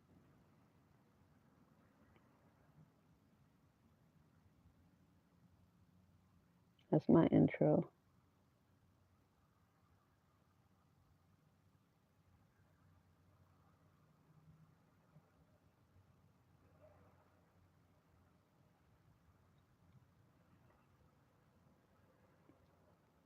That's my shower tank. So I'm putting it on top of my van right now. And this was actually before I had my solar panels on top. So right now my solar panels are up there. So that goes on top of my solar panels now. And that's my shower sprayer. So I was just about to cook right then and let my shower tank heat up. So I'm just gonna fast forward. So I put it up there and then let it heat up. So I have to do it when the sun is nice and bright. I was making tuna. I was making some tuna fillets. That's my tuna. Fresh tuna fillets with some eggs. Mm, mm, mm. Love me some runny eggs. Okay, so everything's done. Now I was about to shower. All right. Wait, let me go back a little bit.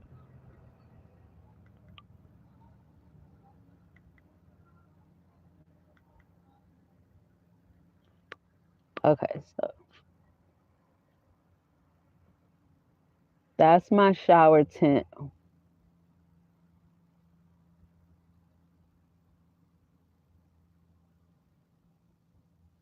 So that's what I stand inside to shower. It's blue.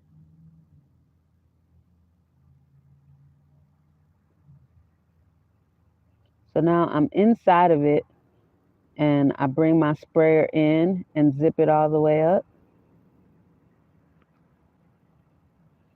And it's got a back vent, which I usually keep down so I can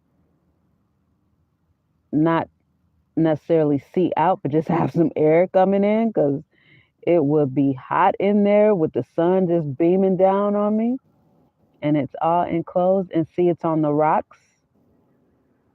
So I have my shower shoes on and I'm standing on the rocks. Oh, it's so lovely.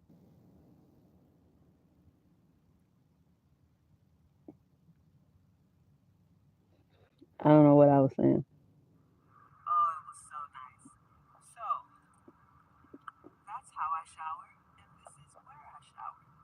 And I typically only shower during the weekdays because this place Yeah. gets packed I think on I was saying weekends, towards the end, starting my at shower 5 water a.m. was very warm. So that's how I shower, and that's where I shower. That's how that works. And it is lovely. It is very lovely. I really like it. I really like it. It is being in California, which I don't live here. I'm just here now. What did you eat today? I'm fasting, so I just have been drinking today. I've just been drinking today. Yeah. So in the winter here in California, it's more difficult to shower weekly. I typically like to shower weekly, but that's not always the case as a real van lifer. Like that's not always realistic. If we just being honest. But in the winter, it's even tougher because California winters are cold and wet, baby. Cold and wet. So the sun might not get hot enough to heat up water, and then getting the water, like the water doesn't come out warm. It comes out cold. And so it starts off cold. Yeah. So if yeah. But and I keep it right in the front on the side of my door, on the side of my passenger side. I just empty it out, fold up my shower there, break down my shower tent, and that's how I shower. And that right there is my toilet. I got a regular full toilet. I don't do that little the little pee bottle and all like. And then I've seen women, full-time van dwellers, like have a little jug. Baby, I need a toilet. Okay, I need a toilet. Since I've been a mobile dweller, baby, I gotta get a toilet, an actual toilet, not one of them buckets, and it's a 5-gallon bucket. That's cool. That's cool. But my space is like, I'm not in a full size van. Before this, I was in an SUV, and I just don't have the space for something that doesn't collapse. So this collapsed, and it's perfect. But I keep it up full time though. Where are you from? I'm from St. Louis, Missouri, USA. I was born in St. Louis, Missouri, and I've lived in many different states. Not enough though. I'm still moving around. Yeah, so I literally have everything I need in my home, just like everybody else. There's another guy that I was introduced to. He comes to this library sometimes. He's Nigerian. And when we met and was talking, he was like, "Yeah, I noticed you never leave out of here." I'm like, "I got everything I need in here. I'll take my power station inside the library to charge up, and it's safe, so I'll just leave it in there and come right back out here." I will be in here all day, every day. And then I have my stove right there, my cooking stuff, got a cast iron skillet in there, and then I put everything on top of my butcher block to cook, and that's where I cook, just right there, and everything goes right there. I also, that right there, you probably can't see it, but that brown bag, that is a wood burning stove. So when I want to cook over wood, like barbecue, I pull that out. It's so tiny. And I take that out to the park and I cook on that. My little wood burning stove. I love that little thing. How are you? I am excellent. I'm excellent. Thank you so much for asking. How are you? I've been thinking and praying about a new way of living so that I can save money and downsize. I just got told by an aunt in a whole different state that she is bringing me a fifth wheel mobile home. What? And my mom said I can park and hook up at her property. Amen. That's what's up. You'll love it. You'll love it. I was just talking about on my last live. I don't know how people who work a full-time job and who decide to live mobile or any alternative lifestyle where they don't have a big overhead amount, like living in that fifth wheel or in a van. You're not going to have to pay thousands of dollars in rent. You're not going to have that. I was like, I don't know how people make that transition. They still keep their full-time W-2 job, but they still don't have money. They're not able to. I don't get that. I don't get that at all. To me, it's just poor money management, financial illiteracy, poor financial management. It is just a bunch of poor decisions made financially, because I don't get that. I don't get that at all. No more. Yeah. And yeah, I just talked about that on my whole other live. And I was like, if I were to do that, for me, and the way that I think, and the way, I always talk about my entrepreneur journey, right? So for me, if I was a W-2 worker and I was currently paying rent, and I said, you know what, I'm not doing that anymore. So using that, if I was in that position and now I have this $1,700 that I am not paying to rent anymore, I would put that $1,700 up every single month. I would put that up. For me, what I would do, especially if I lived somewhere, or if it was me, if I was in Arizona, right? Because I know that's probably going to be my home base. So if I was in Arizona in that same situation, I'd put that $1,700 up every month as if I still was paying rent. Put that up, put that up. Once I got enough to buy a brand new vending machine, I would already have bought if I didn't have one, got my Costco or my Sam's Club membership so that I can get my stuff. I would have already, in between saving the money, search out where I'm going to put my vending machine, talk to the location to know where I'm going to put my vending machine.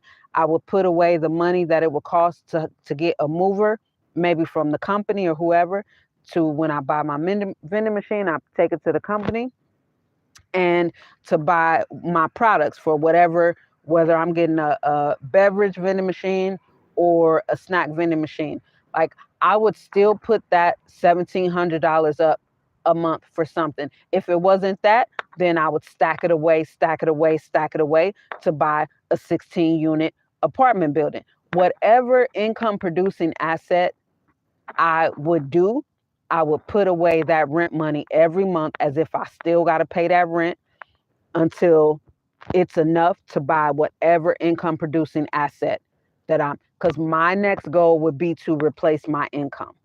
If I was a W-2, like if that was my life, I would be putting away that rent money every month into whatever I decide is going to be my first investment, my first income producing asset. Once I had enough to make that purchase, then that's what I would do. I just don't see, I wouldn't look at that money as, oh, now this is free money that I can just go and be irresponsible with. I wouldn't look at it like that. My first thing was, okay, now how can I replace my income? What's the first step towards replacing my income that is going to produce more income? This first thing. All right, if it's to buy a 16 unit apartment building, or if it's to put away to get, maybe you want to get 2 or 3 vending machines at one time. If it's to uh, uh, start looking at maybe some small business that's going out of business that you could buy.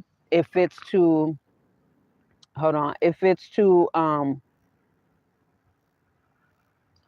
get a another option that would be, in my particular case, would be a ghost kitchen, because that's something, as far as me cooking the way I do, ghost kitchen, it would be something.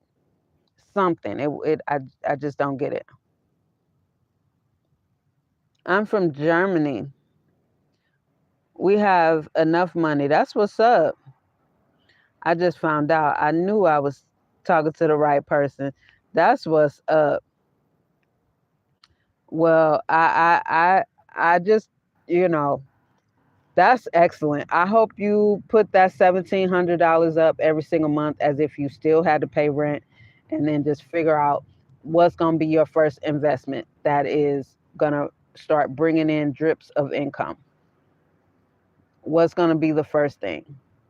Because to just look at that $1,700 as now you got money to play with, that's not the smart move. That's not the smart move. Like, this is an excellent opportunity. You're being gifted a 5-wheel, and you could put it on your mom's property. Even if it's okay, I'm gonna put this $1,700 a month up to buy land, because here's the thing also, you don't need, like, you can save up, I mean, 1,700 within 8 months. You got $10,000, right? You can put that on a down payment for some land bought directly from the owner. You know what I mean? Bought directly from the owner. You know what I mean? So now you drop 17, you drop 10,000, 11, 12,000, right? And you paying that $1,700 a month every month. So now within, let's say, 5 years, you on your own land, and you consistently save that money. And not only that, but at the same, like simultaneously, you can still buy an income producing asset. So now you're not, you have this income producing asset that you're also putting that money away. You're putting some of those profits away, right? And then another chunk of the profits you're reinvesting back into that thing right there, to where, I mean, you just, that's a blessing. That's a, Quan, I hope you work that well, because that's perfect. That is so awesome. That is so awesome. That's family right there. That's family. That is family right there. That's love. I'm so happy for you. I'm so happy for you. That's really, really, really, really awesome. That's really awesome. The fifth wheel is fully refreshed. What? With two sides out. That's awesome. That is awesome. That is awesome. Just, you know, from here, I would say just go minimal. Go minimal with living below your means. Go minimal with living below your means. Put that $1,700 a month. And it's going to be more than that, because you don't have the utilities as well. You don't have the utilities that you're going to be paying as well. Put that money away. Start researching, if you don't already know, what your first investment is going to be. I would say start looking at land. You can start looking on landcentral.com just to look. These aren't things you're going to be doing right away, right? But you're planning your next 10 years. You know what I mean? You're planning your next couple years. You're planning, you know what I'm saying? And yeah, they just set you up proper. So I really hope you make really, really smart financial decisions going forward, because that is a big, big, big, that's a big hand up. That's not a handout. That's a hand up. And if you use it, my mother said the same thing. This was like a year away, and now it's within 30 days. I hope you make smart financial decisions. I really, really do. First thing I would recommend is to just put that money away. Just get in the habit of putting that money away, putting that money away, um, and figure out where it's going to go. Because even having it in a savings account, the that's the value of the US dollar is depreciating as fast as we're breathing. So that's not smart to do. You're either going to put it in a money market account, which you're going to get 5, 6, 7, 8% interest on, which you're not going to get in any bank. You're getting 0.0 something. Okay. Um, Even if you just save the cash at home until you figure out where it's going to go to work, because you got to look at it. Those are little soldiers that need to go to work, because they can go to work and produce more for you than the hours of work you're going to go. So the first thing is just put that $1,700 up every single month, put it up and figure out where you're going to put it to work, where you're going to send that money to work. Once you figure that out and figure out what that lump sum is, all right, that's your first goal. Okay, this thing that I want to do, this first income producing asset that I'm going to buy, it's going to cost, I'm just throw a number out there, 3,500. Okay, so that's your first goal. Then you do that. Whatever it is, and then just continue. My mom and aunt made some beautiful moves for me. I'm blessed after being so stressed, and will do right by it. That's what's up. Good for you, Quan. Absolutely. Absolutely. Absolutely. Yeah, don't. don't let not having the rent to pay cloud your judgment. And don't even look at that money as yours to spend. Really look at it as they are your employees to be sent to work, because money is just a tool. It's a tool to be used, right? So now having those 1,700 soldiers, you need to put them to work. But until you get enough, then just put them aside, figure out what you're going to do with them, and then do that. That's it. Because you're you're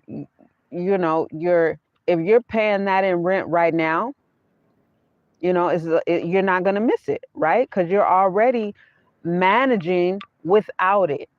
You see what I'm saying? You're already managing without it. So continue to do whatever you're doing, because what you don't have to pay in utilities, you use that to, I don't know, whatever. But yeah, yeah, because we far too many people um, are just financially irresponsible and make poor money decisions, poor money management decisions. And even right now, like I was just sharing on my story on Instagram, and I was just watching a video today. It was a Black woman who's been a real estate agent, real estate broker. Now she does auctions since 2006. There's another guy that I watch. He was a real estate agent in Miami, Florida. And in the last 2 days, they both shared the same information, which is 10 million people have not paid their mortgage or rent. 6 million people have not paid their rent, and 4 million people have not paid their mortgage. And going over how many people are in foreclosure, how many people just started foreclosure. And then when we just look back on all the money that was given away in 2020, all the people that got the fraudulent PPP loans, and how they just increased their lifestyle thinking they actually earned that money, thinking this money is just, you know what I mean? And so one thing I even said back then, I'm like, 2021 is going to show who when the tide go out, we're going to see who been swimming naked. And 2024 is showing us now who's been swimming naked, who actually don't have it. I'm finding out people that I'm talking to that are living on loans, payday loans, and buying bullshit that they don't even need. Like, you don't even need this. But I'm hearing people buying their groceries on payday loans, on whatever the little loan where you could pay $5 and then pay off the rest. And I'm just like, are you serious? It means that much to you to live above your means, to where you're buying your groceries on loan? What? That is the most irresponsible shit I've ever heard. I was just trying to turn a shed into a tiny house. Then this happened. Wow. See, that's what's up. That's what's up. That's what's up. Now you don't have to. Now you can actually breathe and make a proper move, put that money away, and you can make a proper move. You can save up and make a goal for yourself. Maybe you want to really make some moves within the next 5 years. But I'm serious. I think in the very short term, you should look at what can produce some income for you. It don't have to be big income in the beginning, because if you keep it and stick with it and grow it, then it's going to be. You know what I mean? Like with the vending machines, you start off with one in a great location, build a great rapport with wherever you put it, and you get two from there, then get three from there. Then, all this is income producing. And it's semi passive because you don't need to be there every day. You can go monthly or You can go monthly and then see, or however often, to see how often you need to go to check on um, emptying out, your coins, or refill, or whatever, whatever you need to do, and then just grow that. Or you can just decide to save it and put up, buy something. You can, the options are endless. The options are endless. But having 17, like you're paying $1,700 in rent, that's a shit ton of money. That is a shit ton of money. You know what I mean? 2 months, that's $3,400 just in 2 months. In 2 months, you got $3,400. You know what I'm saying? Just put that money away. It will accumulate fast.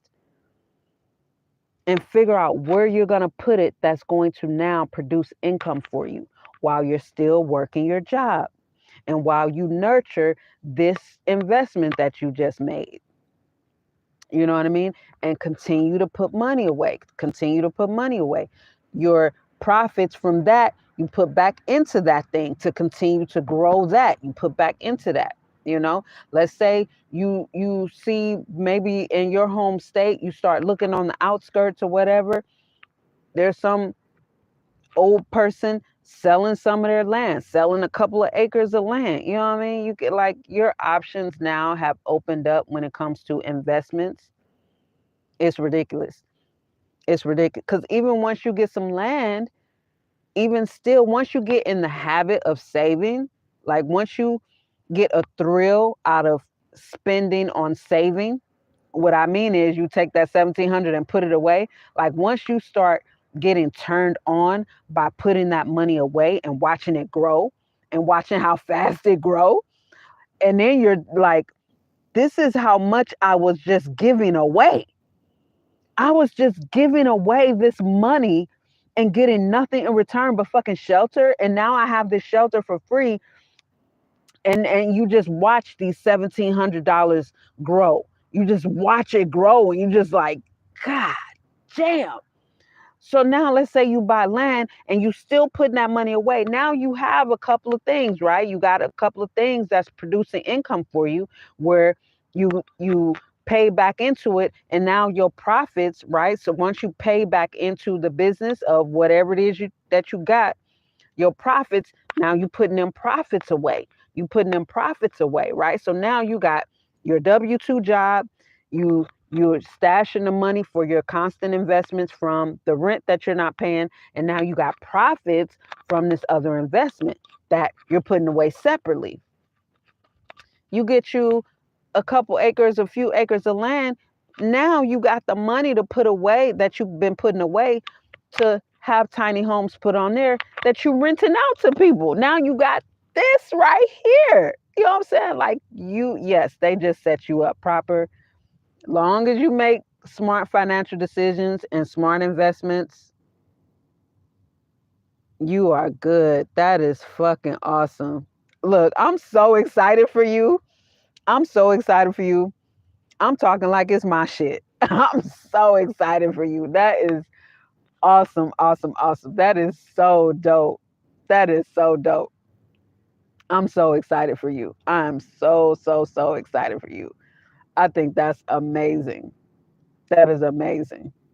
Yeah, you are.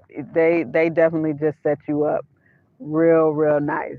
They just set you up real nice. I shall. Thank you so much. You are welcome, man. That's awesome. Thank you for sharing, because I'm so geeked for you. That's really, really, really, really awesome. That is really awesome. Yeah.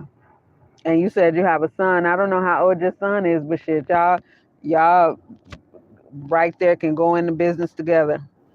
And then too, you at some point start looking into trust, so you can secure and protect your wealth, the stuff that you're building. Oh yeah, you good. You good. Don't listen to nobody telling you to spend your money. Mm-mm.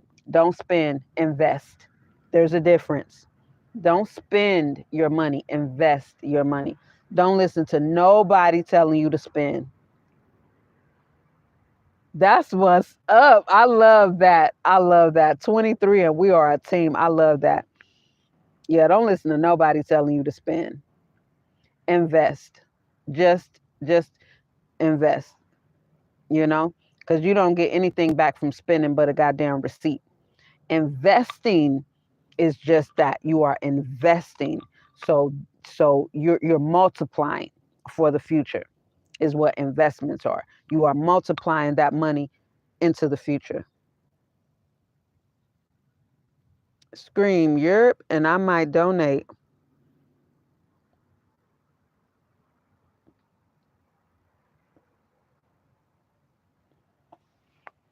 That's what's up.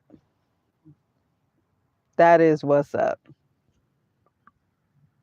Oh, you will see. That is funny. That is funny.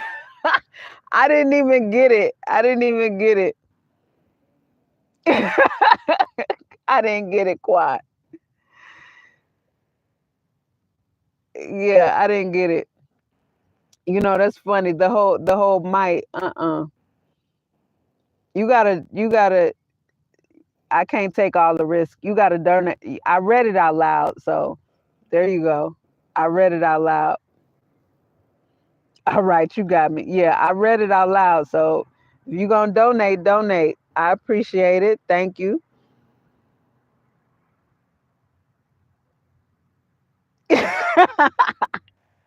And see, I did put emphasis because I said scream Europe. I did put a little emphasis on it. Hey, Regis. I appreciate it. I appreciate it. Go ahead, donate. And may your generosity be rewarded 30 times over again. You hear me? That's what's up. I'm excellent. Thank you. How are you? I am phenomenal. I'm phenomenal. Look, I was just so excited on here sharing Kwan's great news. But even before that, I was excellent. I'm fantastic. Yeah, I'm ready for another hot chocolate. I'm ready for another hot chocolate. You know what, too, y'all? Last week, I ended up just wasting. I bought a beef chuck roast, and I bought some beef liver, and I was not able to cook it. I had to throw it away after 2 days because I could not get my propane onto my tank. I couldn't get it. It would not twist. I was working up a sweat, and then I tried the next day. I couldn't get it on. I haven't used my stove in a week. I haven't used my stove in a week. So I'm like, what the heck? I don't know what's going on. I'm hoping I don't need a new stove. I've had this one for 3 years. Um, I'm hoping I don't need a new stove. If so, you could donate for that. You could donate for that. Yep. You could donate towards my new stove. But I have not been able to use my stove for a week. So I'm gonna try it again. Um, I'm gonna try it again either tomorrow or Wednesday. I'm not sure when I'm gonna eat. I'm not sure when I'm gonna eat. I might eat something tomorrow. I might wait until Wednesday. So yeah, that's that happened. And this is my last thing of propane. So it's full though. It's full. I haven't been able to use this one yet. So we'll see. I don't know what the heck is going on with that. I'm hoping I don't need another stove right now because I got such a good deal on this one. It was brand new, but when I got it from Walmart, which was 3 years ago, they're definitely more now. They cost more now. Make sure y'all hit that like button. Hit that thumbs up for your girl when you come in. And where y'all at? Where's everybody at? Where's everybody at? I'm on the Pacific time zone. I'm currently in California, Orange County, California at that. I hope you don't have to replace it either. You hear me? You hear me? I hope I don't either. I mean, I hope I don't either. I'm just gonna I'm gonna try it again though. But sometimes some of these things, one thing I do need, what I really need is a 5 gallon. I need to invest and get a 5 gallon, especially now that I have a better build set up. I need to invest in a 5 gallon propane tank. But I'm still not quite done. I was talking to Anna. So Anna is my subscriber who helped me build this out. I was talking to her. Okay, Eastern time zone. That's what's up. That's what's up. It's a lot of stuff happening in Florida with the whole housing situation and real estate agents. Yeah, and homeowners insurance. Yeah, it's a lot going on in Florida. It is a lot going on in Florida. Land is expensive in Florida too. Um, Probably unless you find somebody, but yeah, land is expensive in Florida. But there's no state taxes in Florida, right? Florida doesn't have any state taxes. But shit, with the cost of some other things, whew. Yes, that bill gave you so much more floor space. It sure did. You know what did it? Putting my solar panels up. Getting that big box out of here.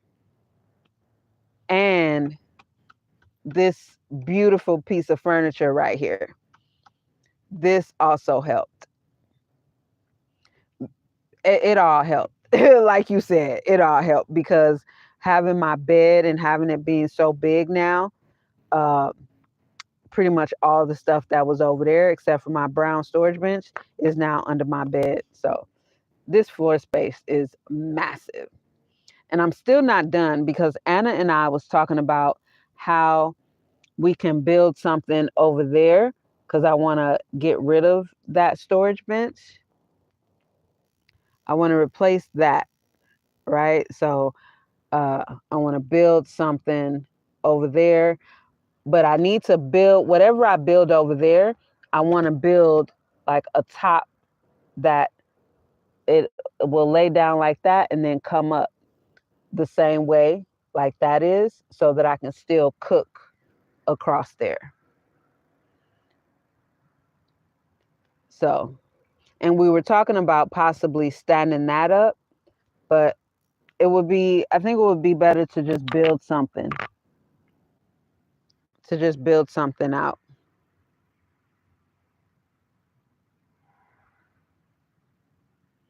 He said, dang, I'm sorry, I knocked out. I'm so tired. Correct about the taxes. Yeah. Yeah, that's what's up too. That's what's up. No income state taxes. Mm-hmm. Arizona does have, but I think they're like 2 or 3%. They're like 2 or 3%. Very, very, very, very low. Very, very low. But I've looked at land in Florida, and I mean, the land all over has gone up. But I mean, Florida was already expensive for land, but now even Arizona, on the websites that I've been looking at, they've gone up. They've gone up. Yeah, in the last year, they've gone up. So it's definitely a good time to put money away to start and see, I've been looking at off grid land because the further out you go, the better you're going to get for prices. So for me, that's what I want. Like I don't want to be on the grid. I don't want to be, really in the city or near the city because, again, it is more expensive. Yeah, Florida. There we go. I keep losing connection. Well, it just happened twice, but we back. We back. I'm so excited for you, Quan. I swear, I'm so excited for you. And clearly, I'm excited for my mohawk too, because I just cannot stop shaping it. But I am so excited for you. Keep me posted on just your excitement over your savings. I hope you get excited about putting that money away and figuring out what you're gonna do with it and making your first investment into something. I'm really excited for you. I'm really, really excited for you. My uncle went and bought a nice 5 acres, and it was in the middle of nowhere, Florida, but now it's built up and the land is worth so much more. I'm telling you, I'm telling you, I'm telling you, I'm telling you, I'm telling you. Ain't that what I just said? That's what I just said too. You can, mm-hmm, mm-hmm, yep. And that's why I think the first thing would be a good income producing asset, that is that has a lower uh, cost of entry, but that produces income, and that's something you can, you know what I mean. And like you said, you and your son are a team, so it can be something that, if you need to check up, he can go check up, or y'all can rotate or do it together, whatever, just something like that, and then those profits come. But definitely looking into to buying land, because there's a guy who, I think I subscribed to his YouTube, and he was saying he bought his land, he put money down and just paid on it. He bought it direct from the owner. You know what I mean? Because unlike the housing setup, right? Unlike the mortgage setup, no land owner, even if you go through, something big, nobody's going to set you up on a 30-year payment to pay off land. That's unheard of. That is unheard of. They want their money quicker than that. You know what I mean? But even like I'm looking at uh uh it's, you can get so much more land for so much less than a goddamn house. That's the house is taking up all of the land anyway. He's being offered so much by land developers. I'm telling you,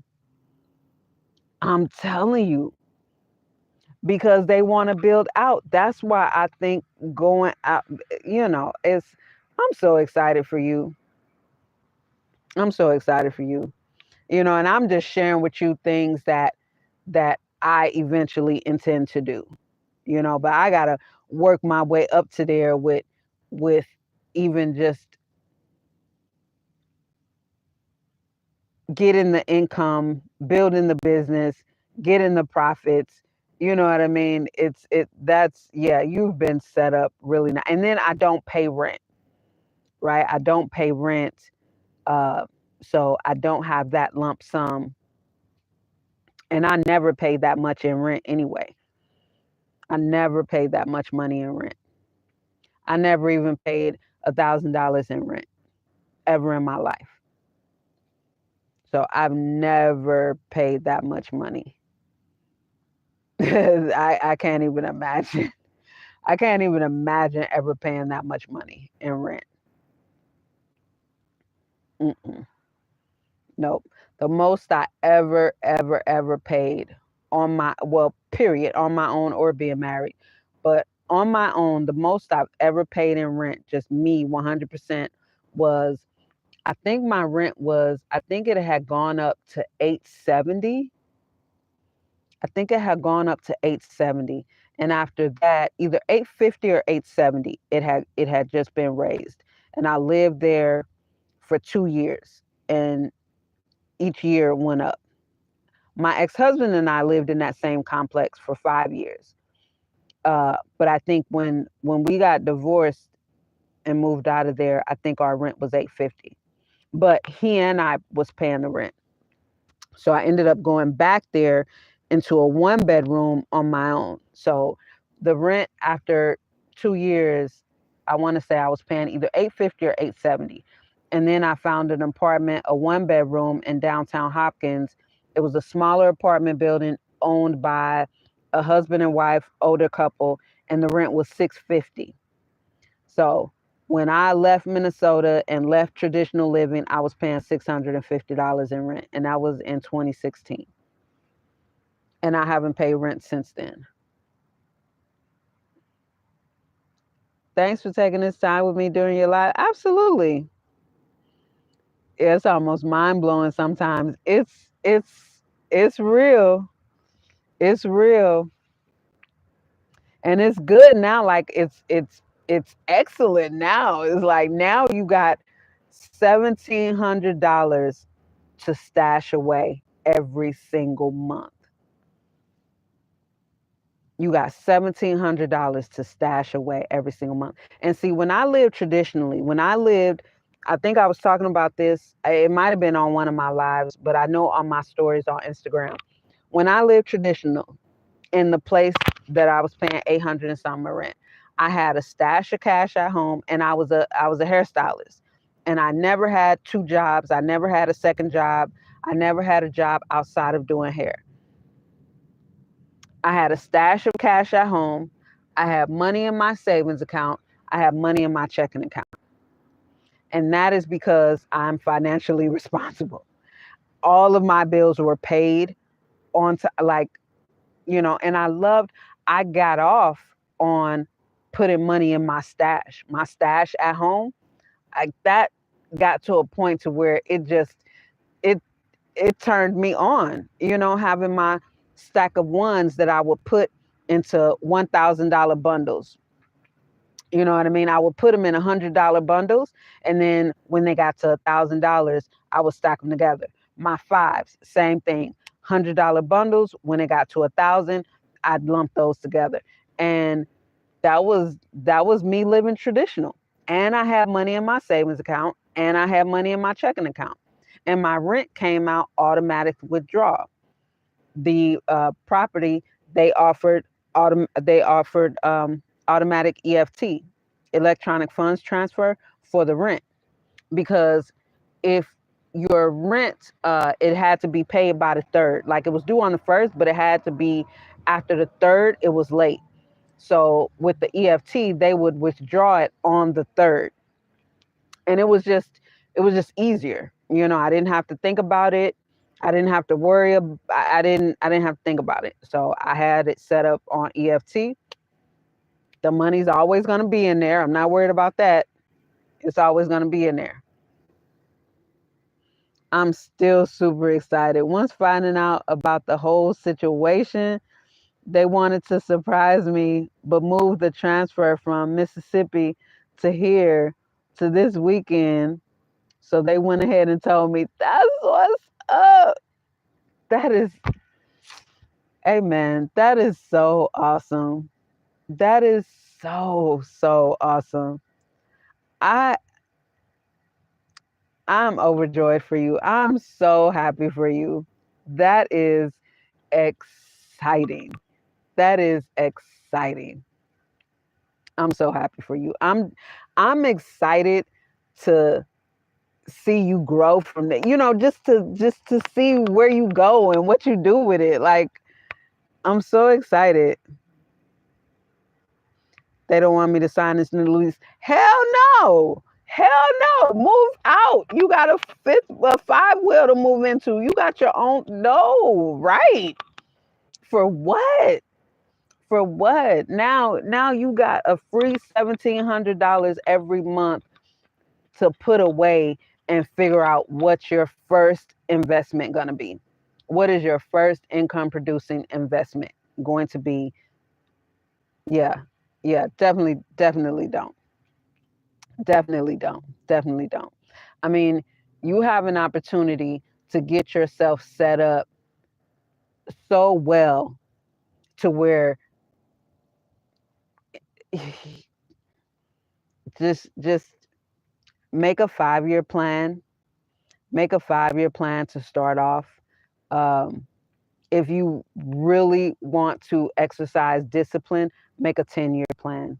Make a 10-year plan, and at the end of it, let that 10 years be your ultimate, living your ultimate lifestyle, being financially free with several sources of income coming in, major amounts of profits coming in every month. You know what I mean? To where even your son is set up and your grandchildren are set up already.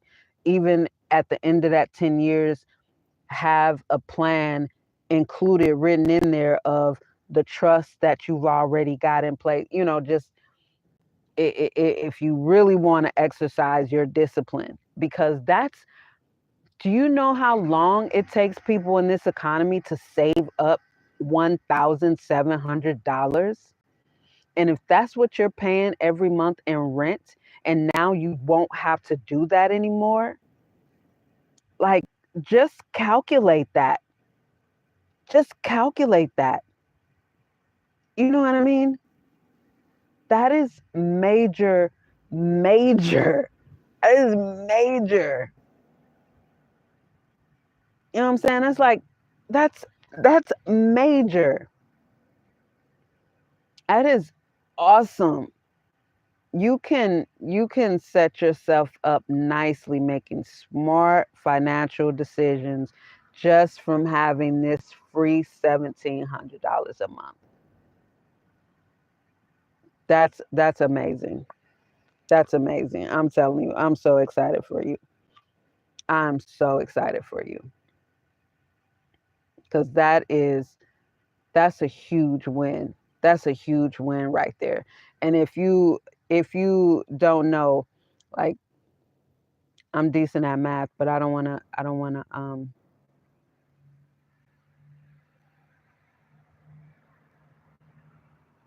this phone's so janky. This phone's so janky. You probably already did the math.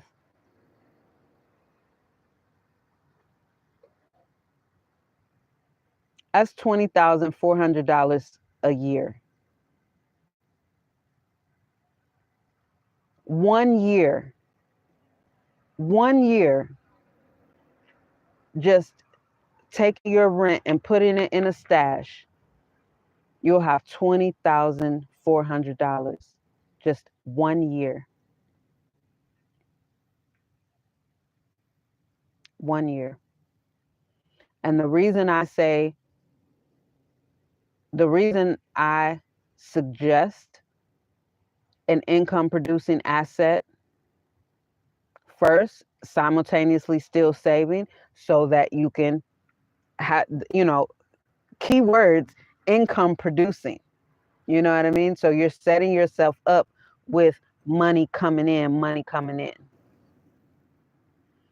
That's you 20,000 in 1 year you're able to. Some people in this economy don't even earn that. Don't even earn that much. And that's how much you pay in rent, $1,700 a month. Put that in perspective. Put that into perspective. Completely life changing. Put that in perspective. So now you got that $20,400 to yourself to put away and continue working your job and living your same lifestyle. Don't change. Figure out where that money is going to go to work. Where are you going to put that money to work so that that 20,000 a year can produce 40,000 a year. That's what I'm saying. Like, those are soldiers. So just put it away, Let them all get to know one another and figure out where they're going to go so that they can bring you back 80,000. So that those 20,400 soldiers can bring you back 80,000, 100,000. You know what I mean? Don't change your lifestyle. Do not change your lifestyle.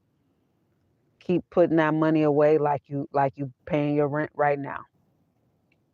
Keep on, keep on, keep on, keep on, keep on, keep on, keep on, keep on. Cause it can do something. It can do something. It can produce it can produce more income, you know. It's so many options. And then I was seeing a video earlier from a guy who has some Airbnb properties, right? So he's got some Airbnb and but now he's doing direct booking because Airbnb is now focused more on um, its guest. So now every decision that Airbnb makes, it's not for the host, it's for the guest. So they close out all bookings around like big holidays because Airbnb is wants to shut down parties or the opportunity for parties. So this guy was saying that in his area, wherever he is, one of his Airbnbs around football season or what is it called, the Super Bowl, like there are people that book, for this whole thing. And so he said a booking that he normally charged like a couple $100 for, he charged $1,000 or $2,000 for these bookings. So his guests contacted him saying they can't book, they're not able to book this booking that he has on Airbnb. So he contacted Airbnb. He's like, I don't mind, but Airbnb wouldn't open it up because they are discouraging parties. So now he ended up going to, I forgot what the site is called, but he does direct bookings. So now all his Airbnb things, he can't put the name of his website.com, but he put um, Neek Sleeps, which is what it's called, right? Neek, Neek Sleeps. And he said he got it from like Unique Sleeps. And he was like, you got the Uber Eats and then this and that and this and that. He said, but I don't hear anybody doing it for sleeps. So his website is neeksleeps.com. But he can't put .com on his Airbnb, right? So on his Airbnb, he's got the pictures and then Neek Sleeps. And then he do hashtag and then he'll do the @ for like his Instagram. So that way that if they get curious and was like, well, I keep seeing this Neek Sleeps, Neek Sleeps. So they'll just go to neeksleeps.com and they'll see where they're able to book it directly. And then one site, he said, not one site, but one of his guests actually did that. And so even him and other people are going to direct bookings, instead of doing Airbnb.com. I mean, instead of booking on Airbnb. So even if, like I was just saying that to say there are so many options, like having yourself set up to where you're able to save $20,000 a year. $20,000 a year. That's major. That is major. That is major. I was even looking, and I think I shared on one of my lives an idea that I would like to start an actual old school bed and breakfast in Houston because properties in Houston, you get so much space for so little. So Zillow.com, because I've, been looking on there, they send me houses now in the Houston area. And I was just looking on there. Um, Houses, and I look for houses with no HOA, like just standalone houses. And I saw a house on there. It was less than $60,000. It was an older home built in, I want to say either 1972 or 1974. 2 bedroom, 2 bath. I think 1,100 some square feet. I saw another one, 14 or 1,500 square feet. I think this one was a 3 bedroom, 2 bath for 88,000. And it's just there's so many endless options for creative investments. So many options. So many options. So yeah, I'm I'm just excited for you. I'm so excited for you. Yeah. May you do wonderful things with it and be financially smart with this opportunity. Because I'm telling you, when I tell you, I talk to a lot of people, and a lot of people tell me that they're inspired by, you know, how I live and things like that. And I've had a lot of people over the years, and even over the course of just having this YouTube page, but even having the Mercedes Mansion Instagram page that had up to 25,000 followers, I've had many people start alternative living, living in a van. And so now they're no longer paying $1,100 or $1,200 or $1,400 in rent, but they tell me they still don't have money, and they're doing Uber Eats or, Lyft or Uber, and I'm just like, I don't get that. I don't get that. You are very welcome.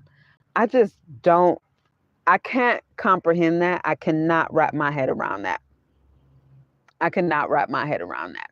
The only thing that comes to mind is just more proof of how above people's means they're living, how above their means they're living, and how people are living on loans and living in debt and off and out of debt. That just seems crazy to me. That's awesome. That's awesome. Thank you, Quan. That's awesome. Because when I tell you, I just don't get it. I just don't get it. I just don't get it. It's like this is such an opportunity.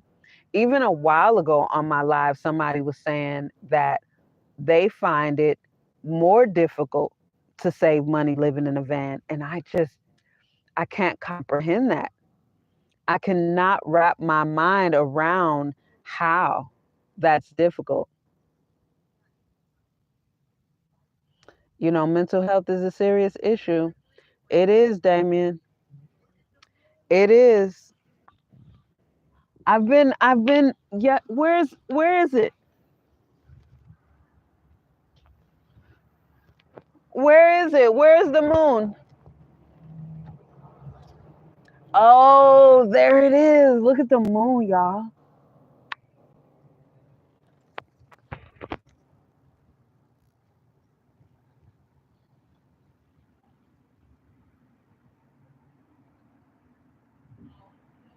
Look at that. Look at that. That is beautiful. That is simply stunning. Let's see how close I can get. Look at that. That is simply stunning. It's so bright. Immune is it is. It is. Yeah, it's a blue moon. Wow. Look at that. That is simply stunning. The moon is my friend. I say that all the time. The moon is my friend. Absolutely. I talk to the moon. Yeah, I don't get that. I absolutely don't get that. Oh, that is so beautiful. But see, here's the thing. I pretty much live outside. I live in a van, so for me, like you just saw, I can just lean out my door and bam, it's right there. That's another thing I love. Like it's right there. It's right there. I am going to because I've been waiting for this. I've been waiting for this. But I'm gonna put my plants. out here and let them. I set them out here last night too because it was nice and misty, so I do like for them to be out overnight sometimes. Look at the convenience.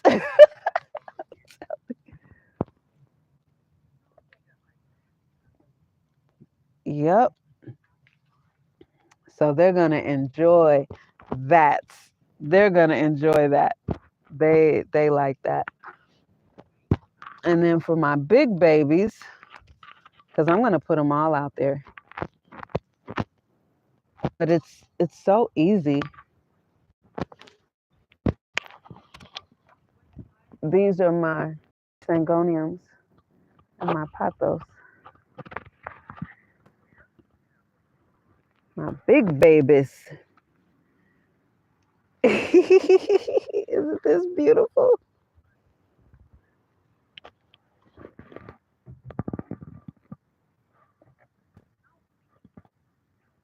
Just put them right up there. And then we're going to get Spider too.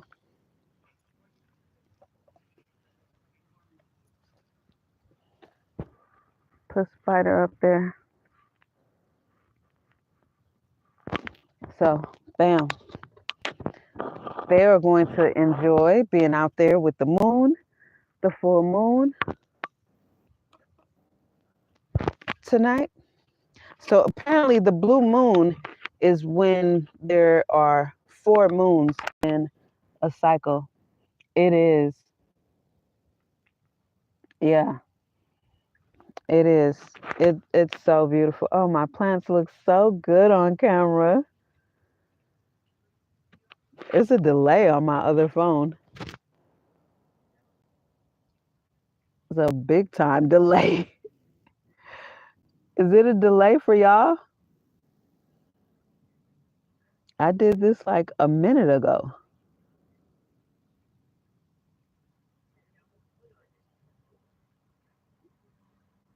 Wow. That's a big time delay. Damn.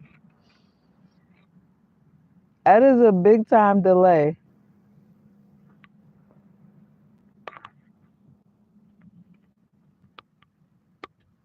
I wonder if it's just because I'm right. I don't know. I don't know. I don't know. I don't know why that's such a big delay. But that's a big delay. So that's what's up. So who else has some good news? Who else got some good news? Who else got some good news? I got some good news. I have this opportunity that I'm going for tomorrow. Yep, I'm doing that tomorrow. I have good news. Share it. Do you want to share it? We would love to celebrate it with you. That's what's up. We celebrating good news. We celebrating good news.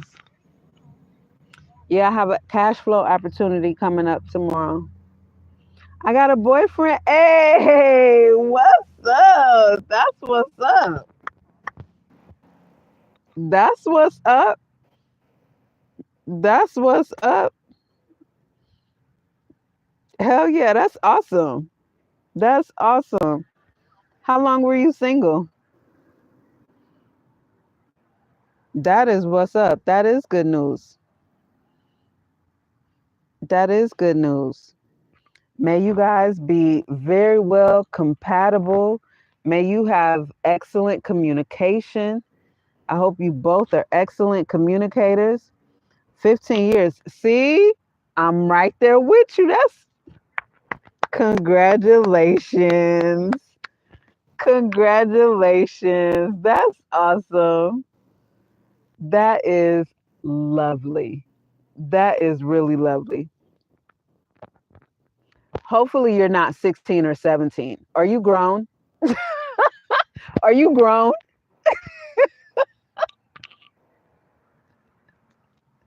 Are you grown? I'm hoping you're over 30 at least. Okay. That would cuz you know these kids be having jokes.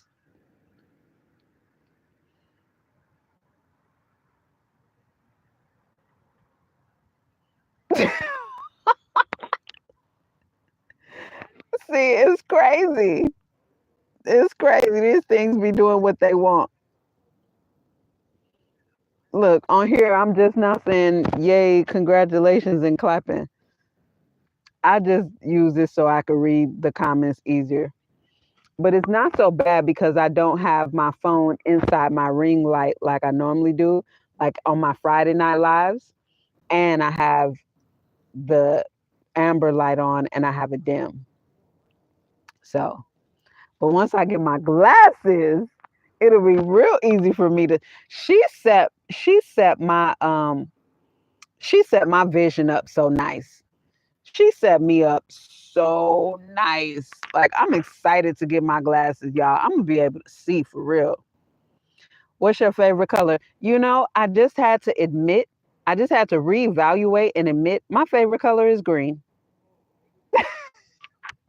My favorite color is green, and I also love black and white together. Black and white together, it just catches my eye. But my favorite color is green. Staying off the grid. Go to sleep, lady. I'm not sleepy. Me too. Your favorite color is green? That's what's up. And it's only 22:59 where I'm at. I'm on Pacific time zone. It's about to be 2300 hours. But I'm not sleepy. The human eye sees more shades of green than any other color. Wow, I didn't know that. Thank you for sharing that. You know how I came to that conclusion because over the last few years I'm always selecting green. Now I don't have a lot of green in my wardrobe, but when it comes to some sort of color palette, I'm always selecting green. I'm always drawn to green. Um Even my this here throw blanket, like it was another color, but this green, I just loved it. Um, I'm just years ago when I got my first creative nomad labels, I got them in green. I just had to know, I just had to pay attention. And I'm like, I'm always selecting green. I'm like, is purple really my favorite color? I don't think so. I think green is my favorite color. And yeah, I had to accept that. Hey, the art of mind, energy times mass equals gravity. Yep. Enlightenment of the highest state of consciousness. That's what's up. I'm a universal time traveler nomad. That's what's up. That's what's up. The mind is very powerful. Very, very, very powerful. That is where reality is created. hmm So, yeah, green is my favorite color. You know what else?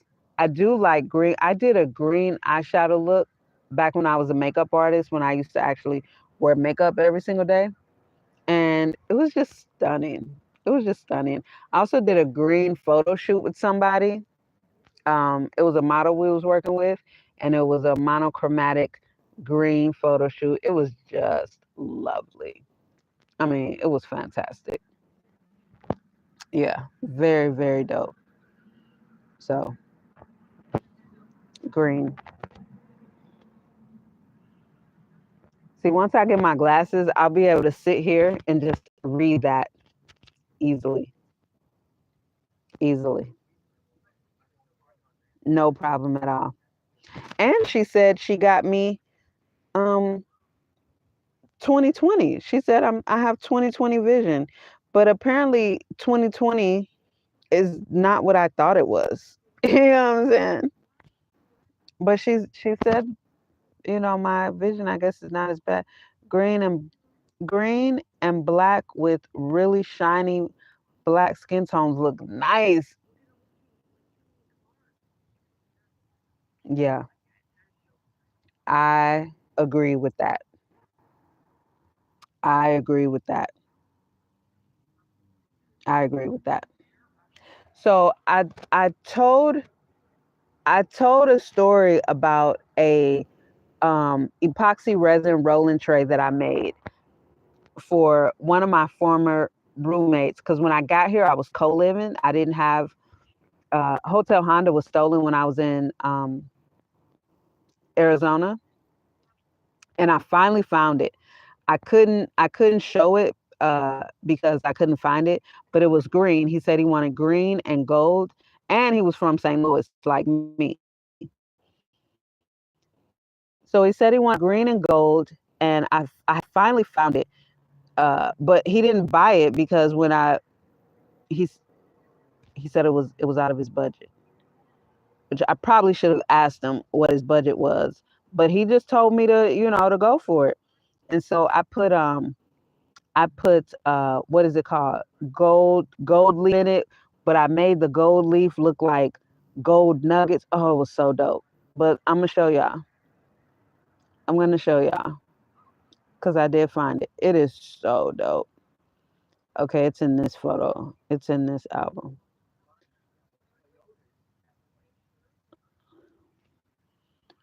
It is so dope. I did end up selling it at Venice Beach because it was beyond dope. Hold on. Okay, here. Oh wait, where are you? And this is one of the. Oh shoot, that's one of the freehand. Let me go back. That's one of the freehand sculptures I made, and those were with. That was me. Those were with real leaves that was from a tree inside of the. That was from a tree in the yard, and I got them while they were fresh. Here it is. Here it is. Here it is. So there's the tray. That's the top of it. This ain't really doing it justice at all.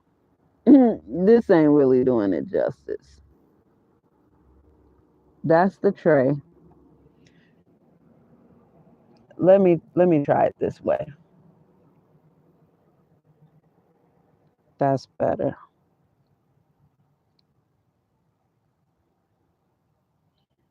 That was the top of it. But it was smooth. It was smooth. So you couldn't feel none of that. But let me show you what the side of it looked like.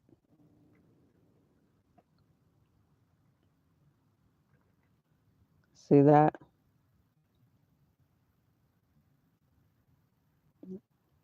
I did the gold leaf where it looked like gold nuggets. Stunning. Stunning. Do you hear me? That tray was stunning. But I mean, epoxy resin is not cheap. So, and this was the set that I made. I sold this to an African guy on Venice Beach. He bought it for his fiance. Isn't that beautiful? And like I say, those were real leaves in the yard. That was stunning. And I made it while it was fresh. And this I poured and I put it over a bowl upside down and, just shaped it. So beautiful. That was really stunning.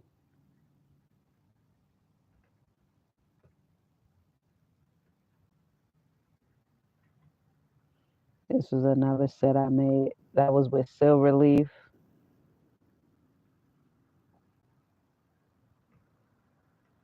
Those were some coasters back there.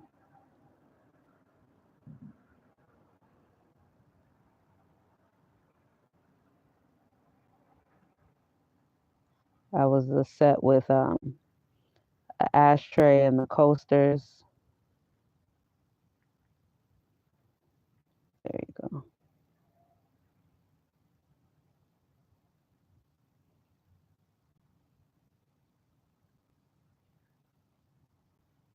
Cute. Cute. Yep. So that was the tray. That was, and I called it the King's tray. Because, yeah, that's just what I saw when I did it. That's what it reminded me of.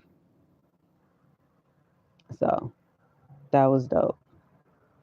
Oh, look at this one too. That was just clear epoxy resin with confetti glitter.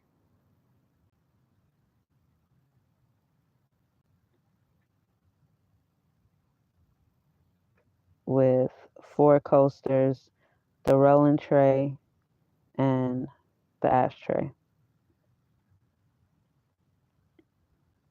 Yep. And this was, I called it the smoke set. Like, I don't know, to me, that just was like smoke gray with the red. That was dope. I like these coasters, they were unique. And then I did the square ashtray with that one. Yep. Always creating. Always creating. So, oh, this one here, this was a custom request from a client in Florida, Tampa, Florida, as a matter of fact. And this was his picture that he sent me on his granite countertop. But this is what he wanted. He loved it. It's all about the details. Loved it. Yeah, that gold leaf is dope. So, and he used it too. He used this bad boy for sure.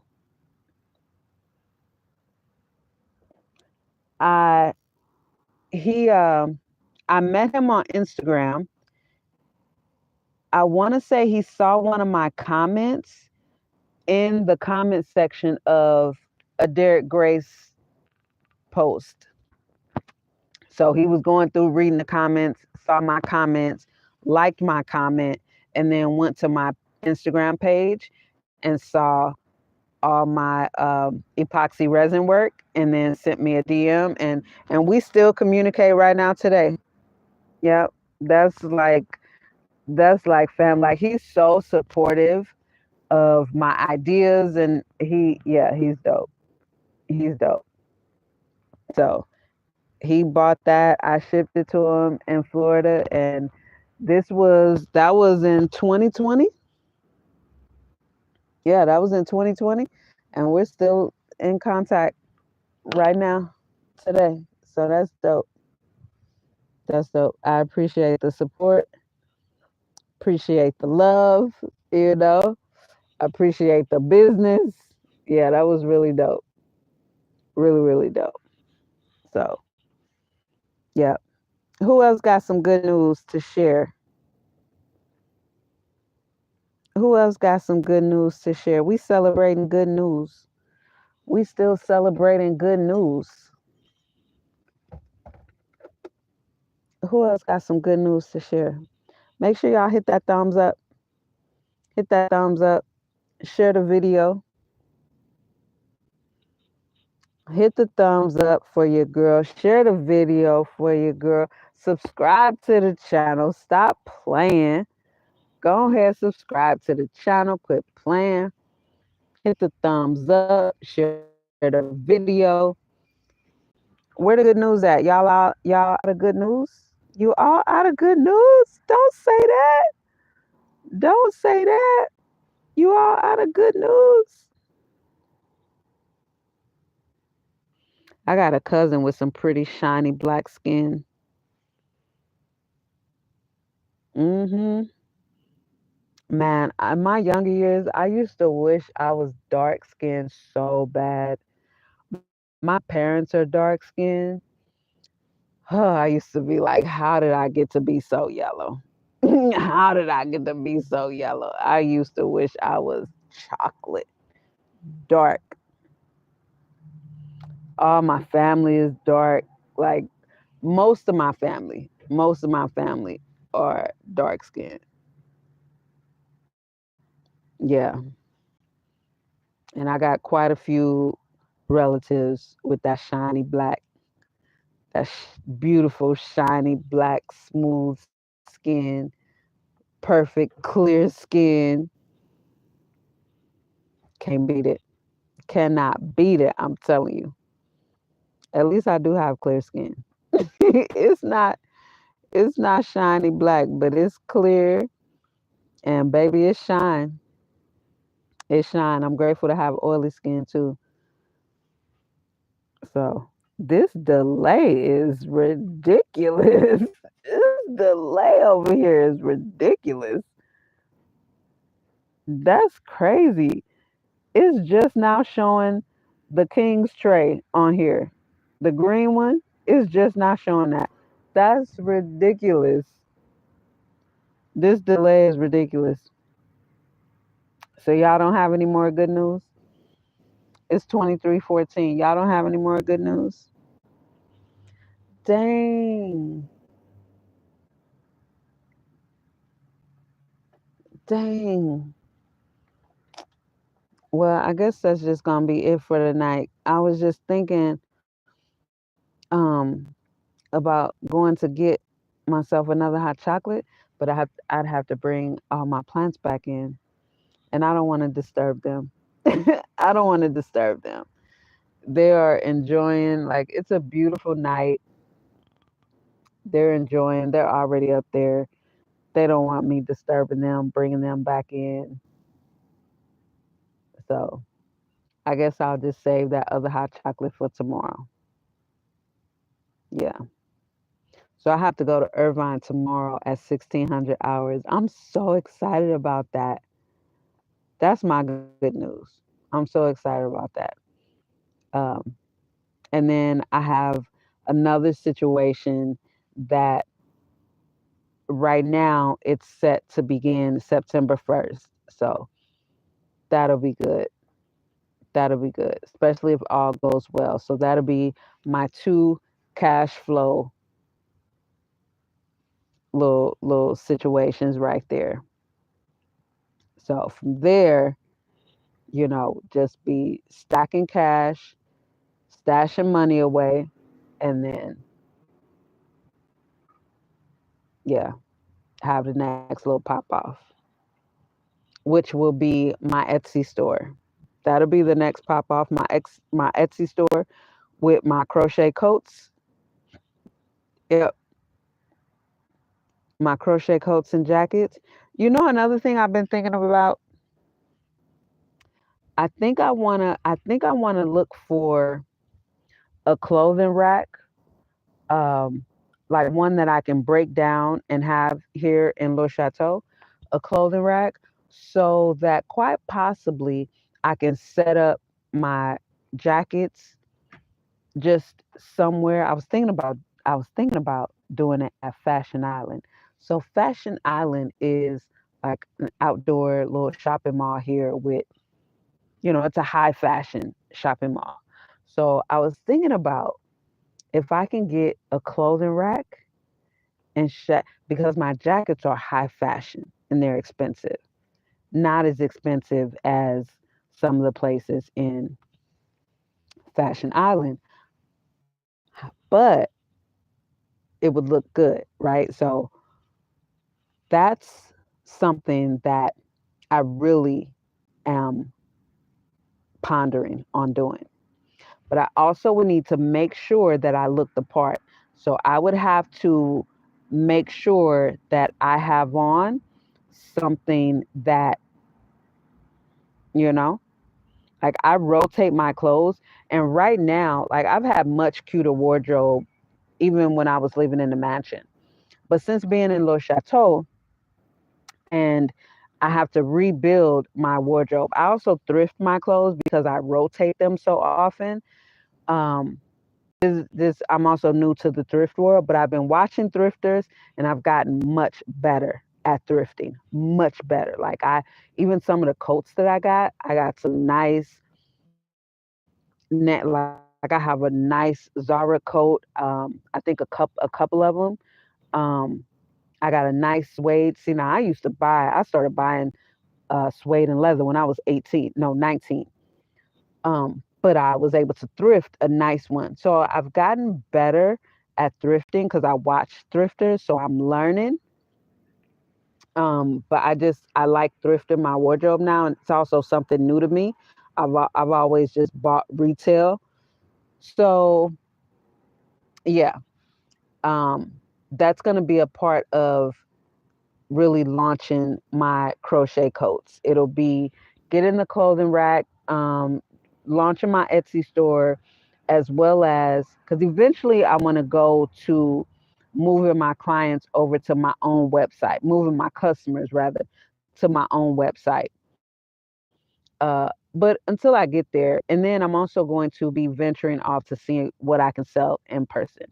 That's where the clothing rack will come in handy because I need to be able to hang them, you know? So, yeah. And then I just need to make sure I am dressed the part so that when they see cuz my jackets, my coats speak for themselves. Like they're beautiful and I only use natural fibers.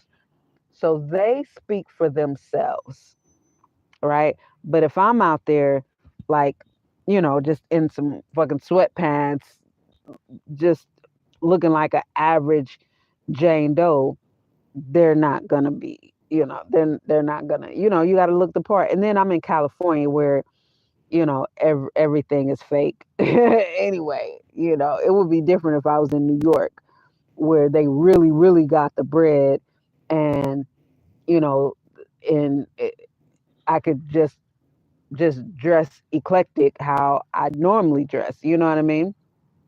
It wouldn't be a thing. But here in California, you really gotta look the part. So yeah, that whole thing, you know. But with this cash flow, it'll assist with doing that. It'll assist me with doing that. So that's the good thing about that.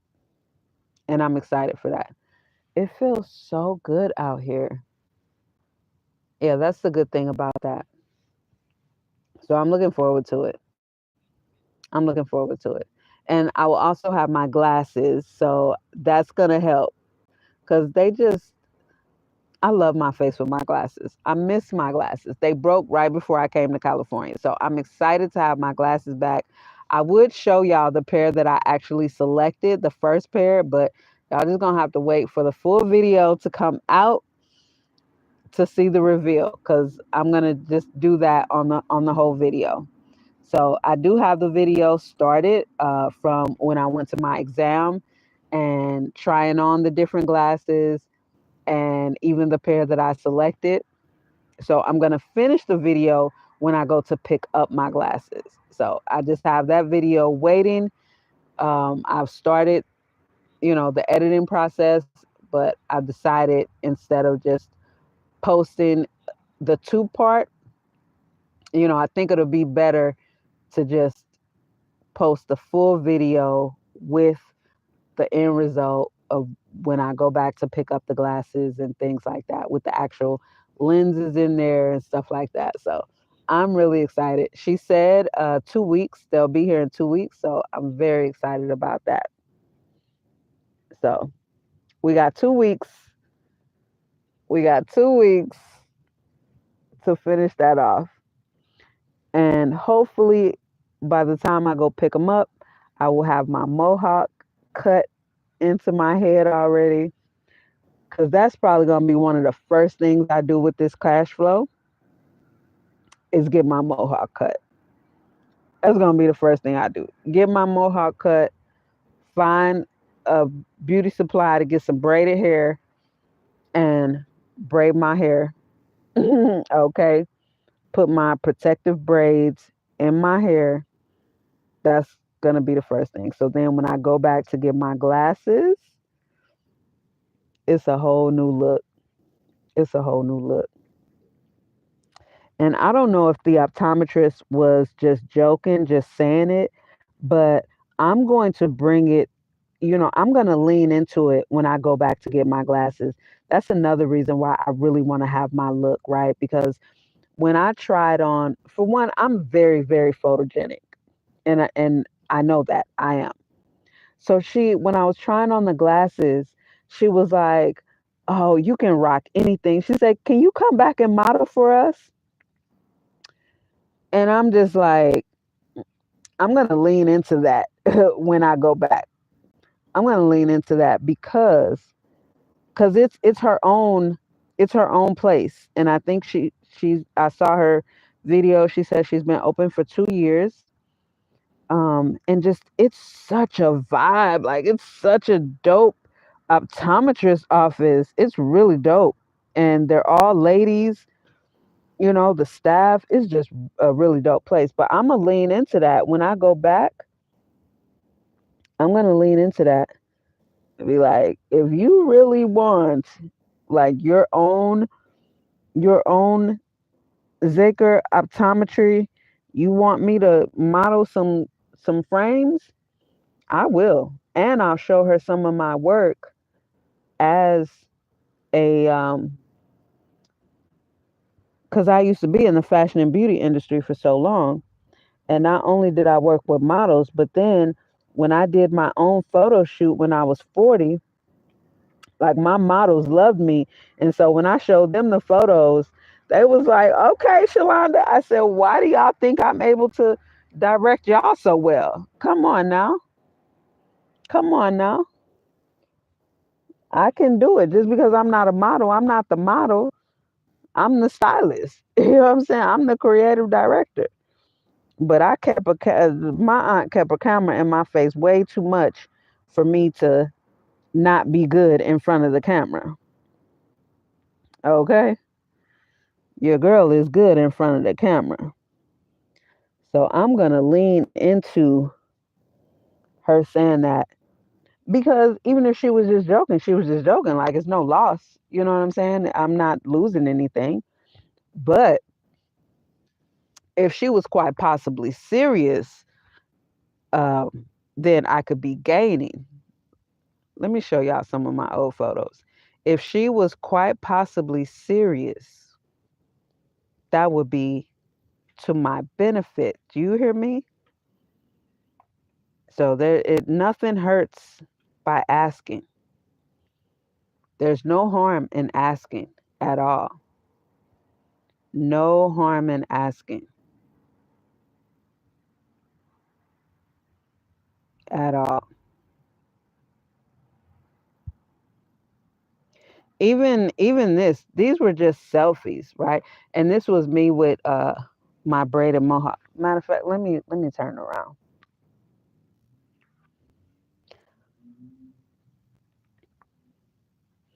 This was just me with my mohawk, right? And my face made up. Stop playing with your girl, okay? Stop playing with your girl. But I can't just scroll through my phone with y'all in it like that. And that was in 2020. Here's another one. This was that same night. But you see the eyes, right? Like,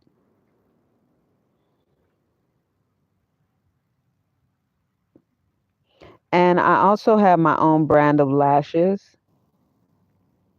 So that was This was my Grace Jones. 2020 was my Grace Jones era.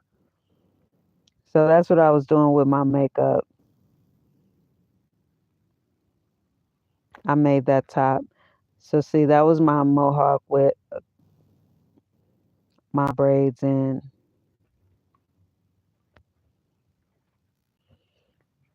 But those aren't the photos I wanted to show y'all. Oh, here you can see my braids better.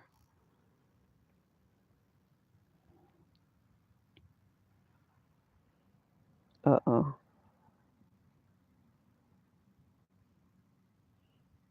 Yeah, there you can see my braids better.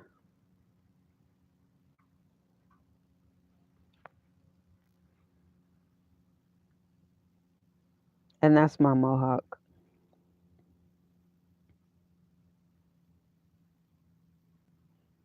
These were all around the same time, so that's what was underneath the braids. What is it? The braids? I hurt your feelings. You don't work with me no more. Okay. It's three ghosts left, and I see two of them kissing and hugging on stage. But that's not what it. These aren't what I wanted to show you. That's just okay. So this here, but you see the photogenic, right? So this was we were just outside. This was in the co-living house in LA. So one of my roommates took these photos. He had an iPhone 11. I'm holding up a piece of aluminum to reflect the light. This I was doing a 420 promo sale of my lashes. So I had my lashes in, and you see that's why I had the green makeup, skin popping.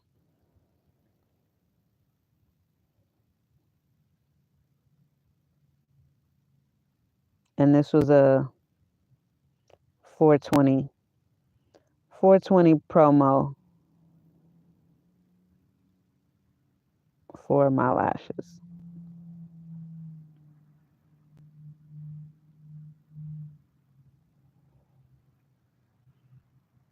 Those lashes were nice, I must say.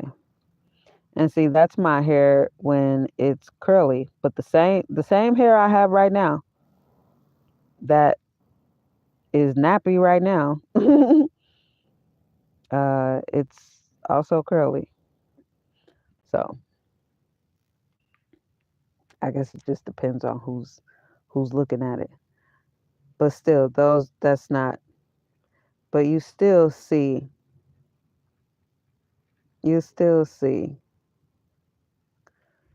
This is why my models loved me, right? This is why they loved me because you want somebody. Boy, I need to go back to 20. This was when I was 40.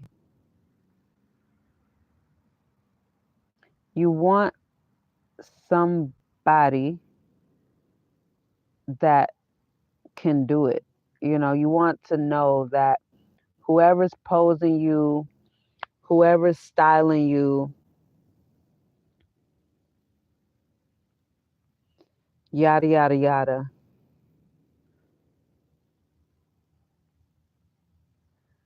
Okay. So this was one of my, let me be careful because one of these I had a nip slip, but this one is good. So this was one of my looks. That was just those are just my selfies that I was taking in between shots. So we started off like that. We started off very soft, sweet, demure, cute, fun, playful, very cute. Had my cute little baby doll socks on. And then we went to,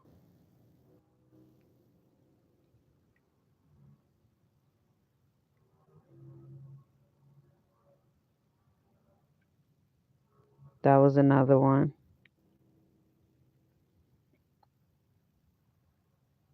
No, don't There was another one. Those boots were hot fire.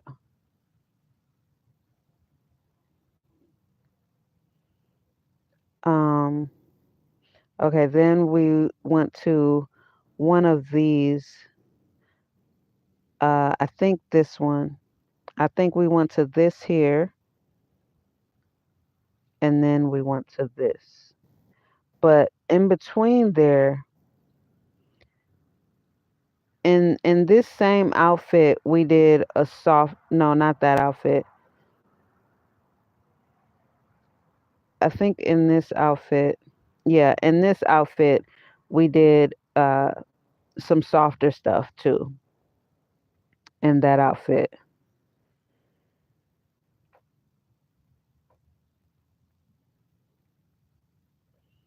yeah, that was the the whole little badass one.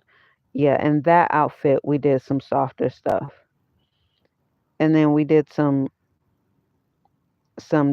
detail like this here. We did some detail shots. Well, that's not a detail shot, but he took some detail shots. Oh, this was one of my favorites because I used to work my back so much. So when I saw that, I was like, oh, that's pretty fire. That's pretty fire.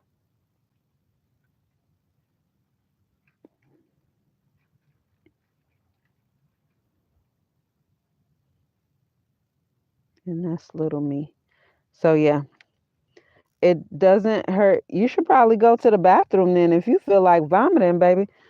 That's your personal problem. That's your personal business. I don't think any of us on here give a shit. None of us on here care, baby. That's all personal. So, I mean, as far as we're all concerned, you could throw up in your mouth. You know what I mean? You could vomit right in your mouth. None of us would care. What you eat don't make us shit. What make you sick don't make us vomit. Like I don't think any of us care. That was TMI, baby. We don't need to know that. Okay? Go on somebody else live and tell them you feel like vomiting. Cause we don't care. We don't care. I don't care. Let me speak for myself. I don't give a shit. Okay. So anyway, back to what I was talking about. I'm going to ask. I'm going to ask, and we're just going to see what she says. We're going to see where it goes, and um, we're going to see what it do. We're going to see what it do. So, because they have some really cute frames. Really, really, really cute frames. So, yeah, I'm going to go back with a new look, and we'll see what happens. We will see what happens. And I'll keep you posted. My hair feels so good. I just love it. But I'm going to love having my mohawk back. I'm going to love having my mohawk back. So I'm excited. I'm excited for this upcoming week. I'm excited for every single day. Every single day. And, I hope that for y'all too. Like, I hope y'all's life is just so exciting and that you have things going on in your life that you're excited about, that you're just thrilled over. Seriously, I really do. Because for me, there's nobody in my life, like I don't have any friends or anything. I have a bunch of people that I know. I'm a popular loner, but I don't have anybody in my life that is excited about life and that every time we talk, we're sharing things that we have going on. I don't have anybody in my life like that. People, so I hope y'all have shit going on. I hope y'all are excited about life. Um, whatever ventures that you are debating on, do it, go for it. Even if it's you've been debating on starting a social media channel or um, YouTube or Twitch, or you've been debating on making a certain investment, or maybe even starting a new job or quitting a job. Who knows? But whatever it is that's in your heart to do, I just hope that you find the courage to do it now, sooner rather than later. You know what I mean? Like right now instead of next year or whenever, because the only time is now. And when you really know that now is the past, present, and future, then you don't have time to waste, because the only time is now. And right now, you're living in an epic moment of past, present, and future. You know what I mean? Because just 60 seconds ago is the past, right? But 60 seconds ago, it was the present. And 60 seconds from then was the future. So, what amazing moment to live in than right now, the present moment? Because in this present moment is when and where you make everything happen. This present moment is when and where you make everything happen. That's it. So, you know, make everything happen. Jesus loves you. And you got to love Jesus, and you got to know that what was said, when we said, you will do even greater things than I. If you believe, you got to know what that faith and what that believing is. You got to know, like, how many times did he try to tell people? How many times did he tell Peter, like, you've been walking with me, I've been walking with you, you still lack faith? Everything is possible just with that belief.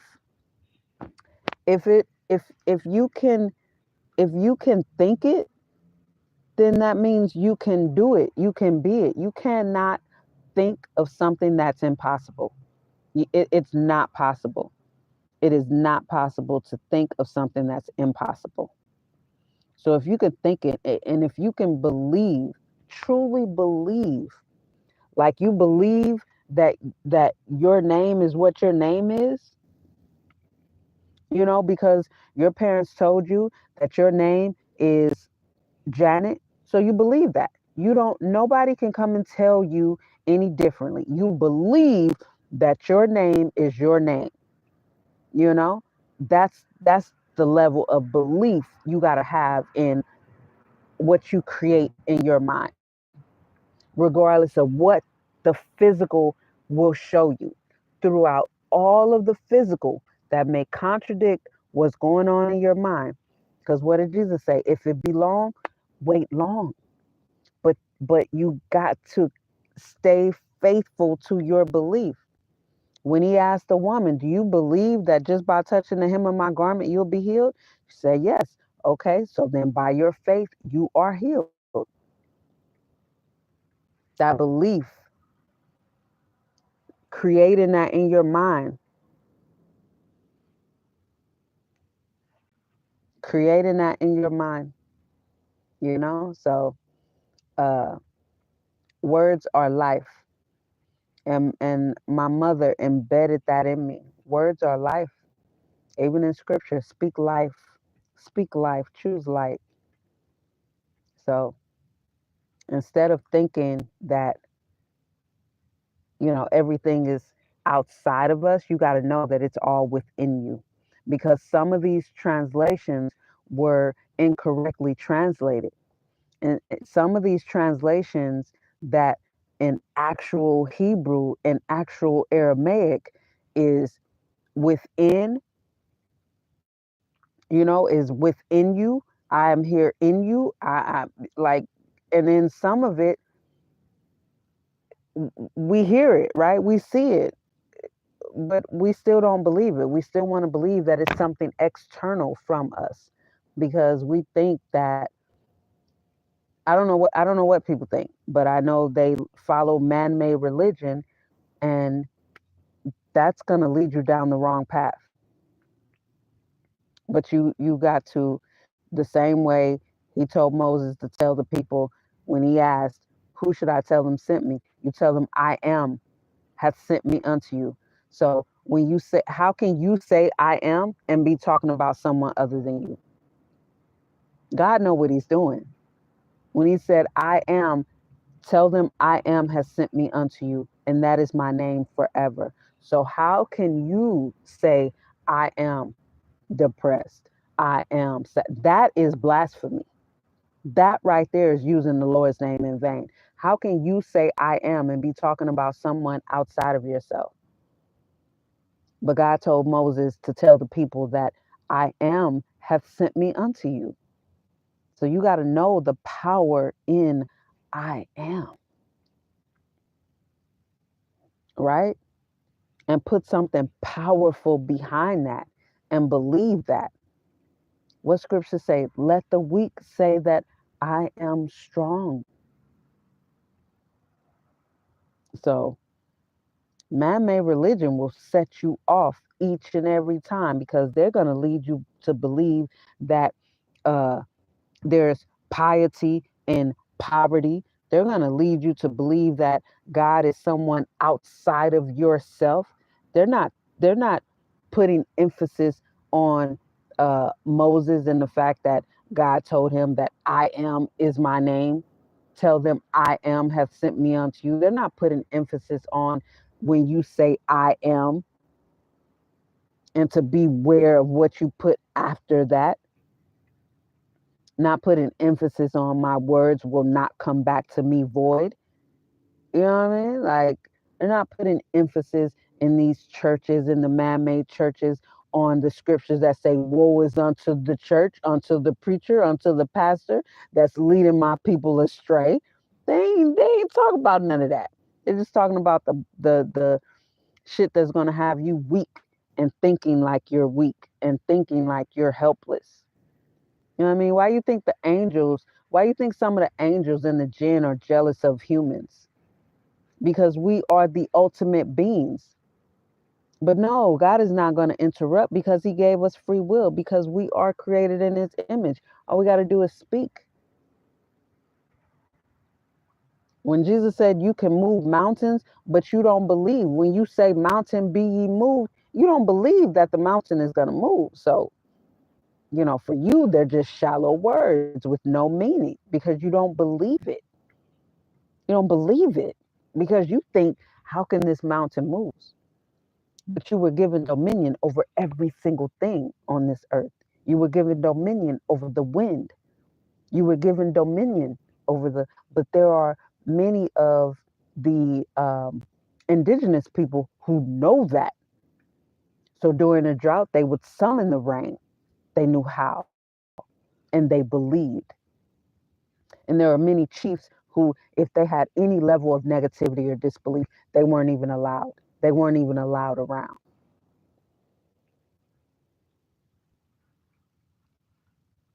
Shit, I don't know. Why you asking me? I'm not related to that woman. I don't know that woman. You gotta ask her that.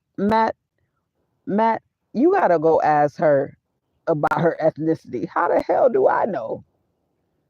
How the hell do I know? I don't know. I don't fucking know. It's, yeah, I don't know. You don't ask me. You gotta ask me about me. You can't ask me about nobody else. I wasn't even raised like that. If you're going to ask me a question, let it be about me. I cannot answer for anybody else. I have no idea. I have no idea. I have no idea. Yeah, y'all can go back and forth about that because I don't know. Y'all can go back and forth about that. Keep me out of it. Yeah, y'all can go back and forth about that. I have no idea. I don't know. I don't think it makes a difference. I don't think it makes a difference. Do you know who the mayor is in your city? Do you know who the city councilman, who the city council people are in your city? Do you know who the senator is in your city? These are the people that you need to know. The electoral college is going to do what they're going to do with the United States president. You need to know the people where your vote actually counts. You need to know that this is the United States of America. You need to know what we the people means and where your vote counts. So, you know, don't be a sheep. Don't be a sheep. You need to know where your vote counts, Make sure you're at the caucus votes every 2 years, okay? That's where your vote counts. Those are the people that make a difference in your everyday life. From the beginning of the United States president, the way they've always had it set up, the Electoral College elects the president of the United States. You select the senator. You select the city council. The city council selects the mayor. The mayor selects the chief of police. These are the things that you need to know. You need to know their names. That's what you need to know, okay? That's the shit that pays attention. And what is how is that going to help you, or how is that going to hurt you? Like, what difference does it make? What There's been homeless people since the beginning of time. What difference does it make? What difference does it make? All over the United States of America, there are homeless people. How many places have you lived? You know how many homeless people are in Minnesota? Do you know how many homeless people are in St. Paul, Minnesota?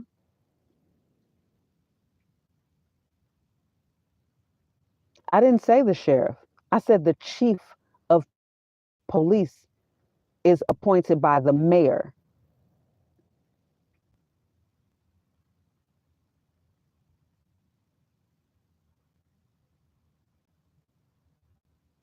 It is. California is very nasty.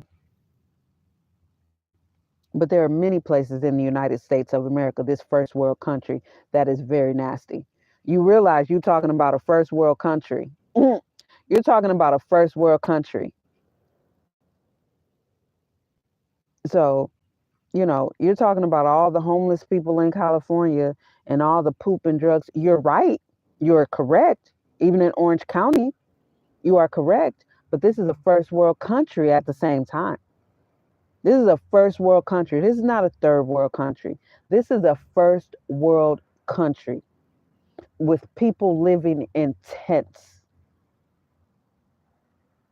These are first world problems. So, you know, you got to really think about that. You got to really think about that. And how many homeless people and drug addicts are in the United States of America, in this first world country. So, put it all in perspective.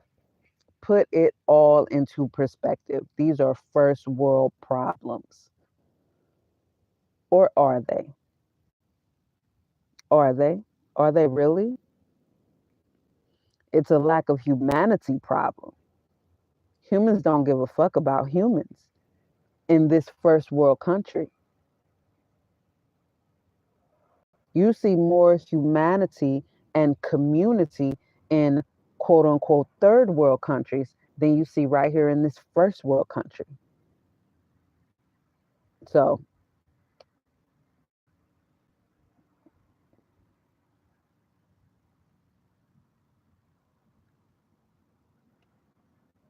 if you're going to say it about California, you got to say it about the whole United States. Because, baby, there are areas of St. Paul, Minnesota that look exactly like Skid Row in LA, minus the tents. So, You got a ton of homeless people and homeless shelters in Minneapolis, Minnesota. You got areas where there's people in big ass RVs running meth labs in Minneapolis, Minnesota. Okay, so come on now, come on now. You just really gotta pay attention. You just gotta pay attention because y'all need to be voting. Y'all need to be voting where we the people vote counts. Those 538 members of the Electoral College, they vote for the president. They elect the president. No matter how much you think your vote voted for the president, it was never set up like that. And the president doesn't fully, completely run the country. Why do you think the House and the Senate are able to veto something that the president, a bill that the president wants to pass? If they don't want that bill to pass, it won't pass. Why the fuck do y'all think?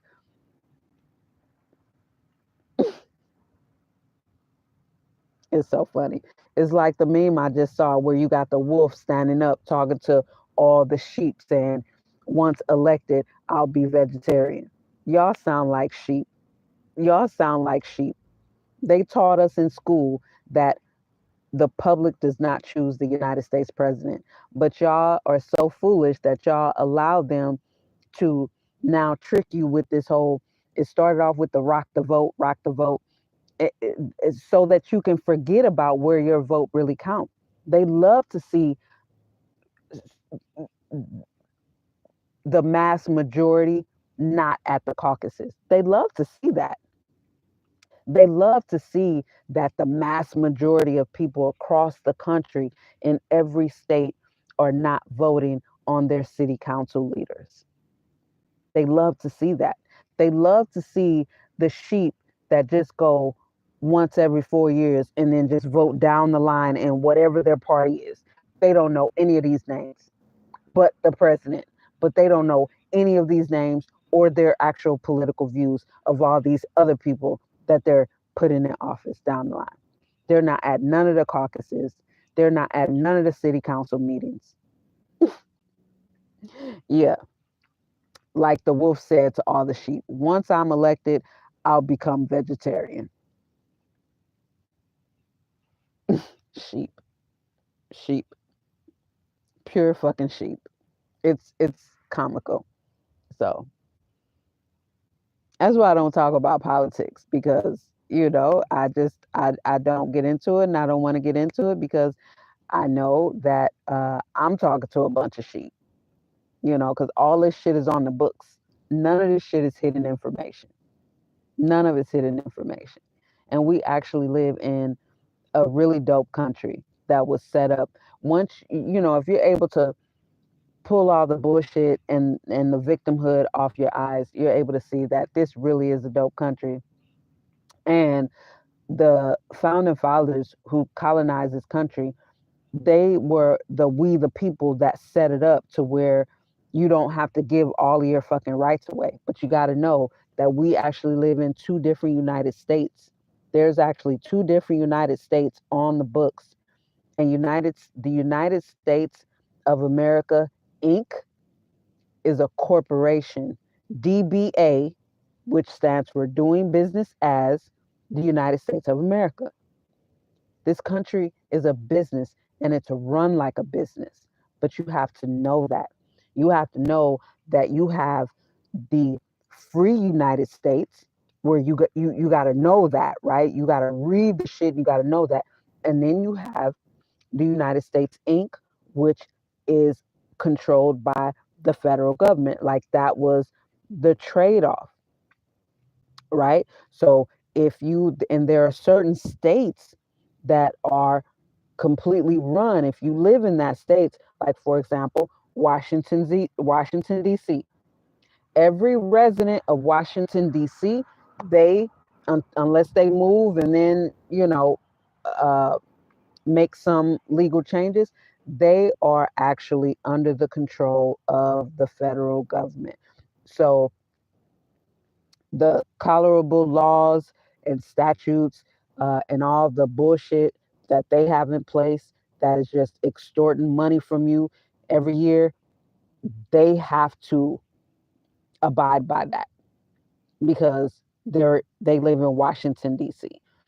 There are other states that are a part of that as well, whereas you can, you know, take certain um, take certain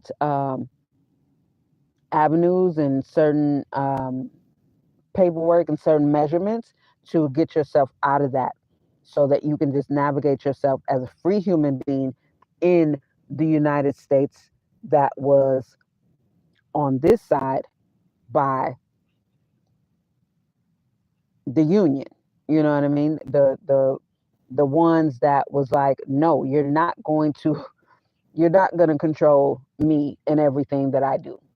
You know what I mean? And this is where knowing your bill of rights.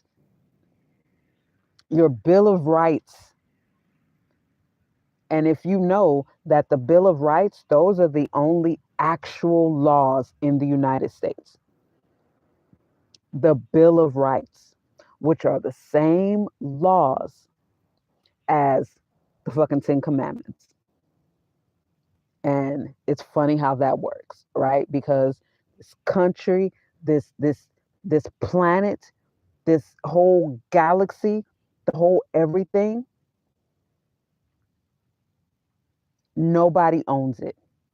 It's all of ours. So nobody has the right to say that you have to pay me for this or you have to pay me for that or you have to, you know, uh, but you gotta know, but all this shit is on the books. But who the fuck is reading all that besides me and a select few others? And some of the few others that have read it and know it and live their life like it, they're charging people hundreds of dollars to give them that information when you can just go and read it for yourself. I've been saying since back when I was married on Facebook, you need to read the Bill of Rights. You need to read the entire Constitution. You need to know that. You need to know these things. You need to know the legalese. Like, we were born in this country. How the fuck is it okay to not know these things when it's your life on the line? You know, so Trump, Harris, fucking snake, wolf, donkey, what difference do it make? What difference does it make? You need to know. Exactly. You need to know. You need to know. You need to know. So, yeah. And it's worth knowing something called the Bill of Rights. That's not worth knowing. Something called the U.S. Constitution. That's not worth knowing. The fuck? That shit's worth knowing.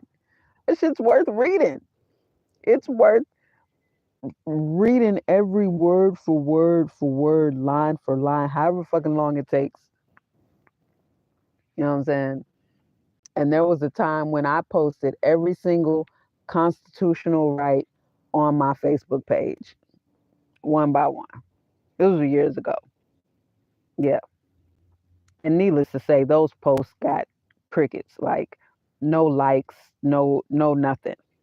No nothing. I'm just hoping. Well, I know nobody read it because how can you read it and not even hit the thumbs up on something that you read like that? You know, people don't give a shit. So I don't typically talk about it, and I definitely don't get into the politics because that's just comical to me.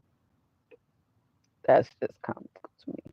But I'm just telling you, where your vote actually counts as we the people, it's every 2 years. And it's in these local elections. That's where your vote counts. Yeah, that's where your vote counts. Those are the people that you need to know what their actual political views are. And those are also the people that live in your area. That's why they make the decisions that affect your everyday, day-to-day life. You know what I mean? Because the mayor lives in whatever city. The city council people, they live in that city. It's called city council. And every city has a mayor. You know what I'm saying? You need to know the senator. Like, these are the people that you put in office. And you need to know what their political views are. You need to know what their personal views are as well. Because how do they view um, crime? How do they view the streets of these cities that they live in? How do they view these things? What does the governor think? Who is your governor? Like, these are the people you need to know, man. These are the people that affect you, for real, for real. These are the people that affect you. So I hope y'all, I hope y'all get to know those things, because that's the shit that matter. I'm fasting. All this talking is making me hungry, so I think I'm about to shut this down and relax a little bit before I go to sleep, because my appetite is coming and I'm not eating. So I did have some bread. Yeah, I had some bread earlier. So I haven't had any, and I haven't had bread. I don't even know, but I had bread,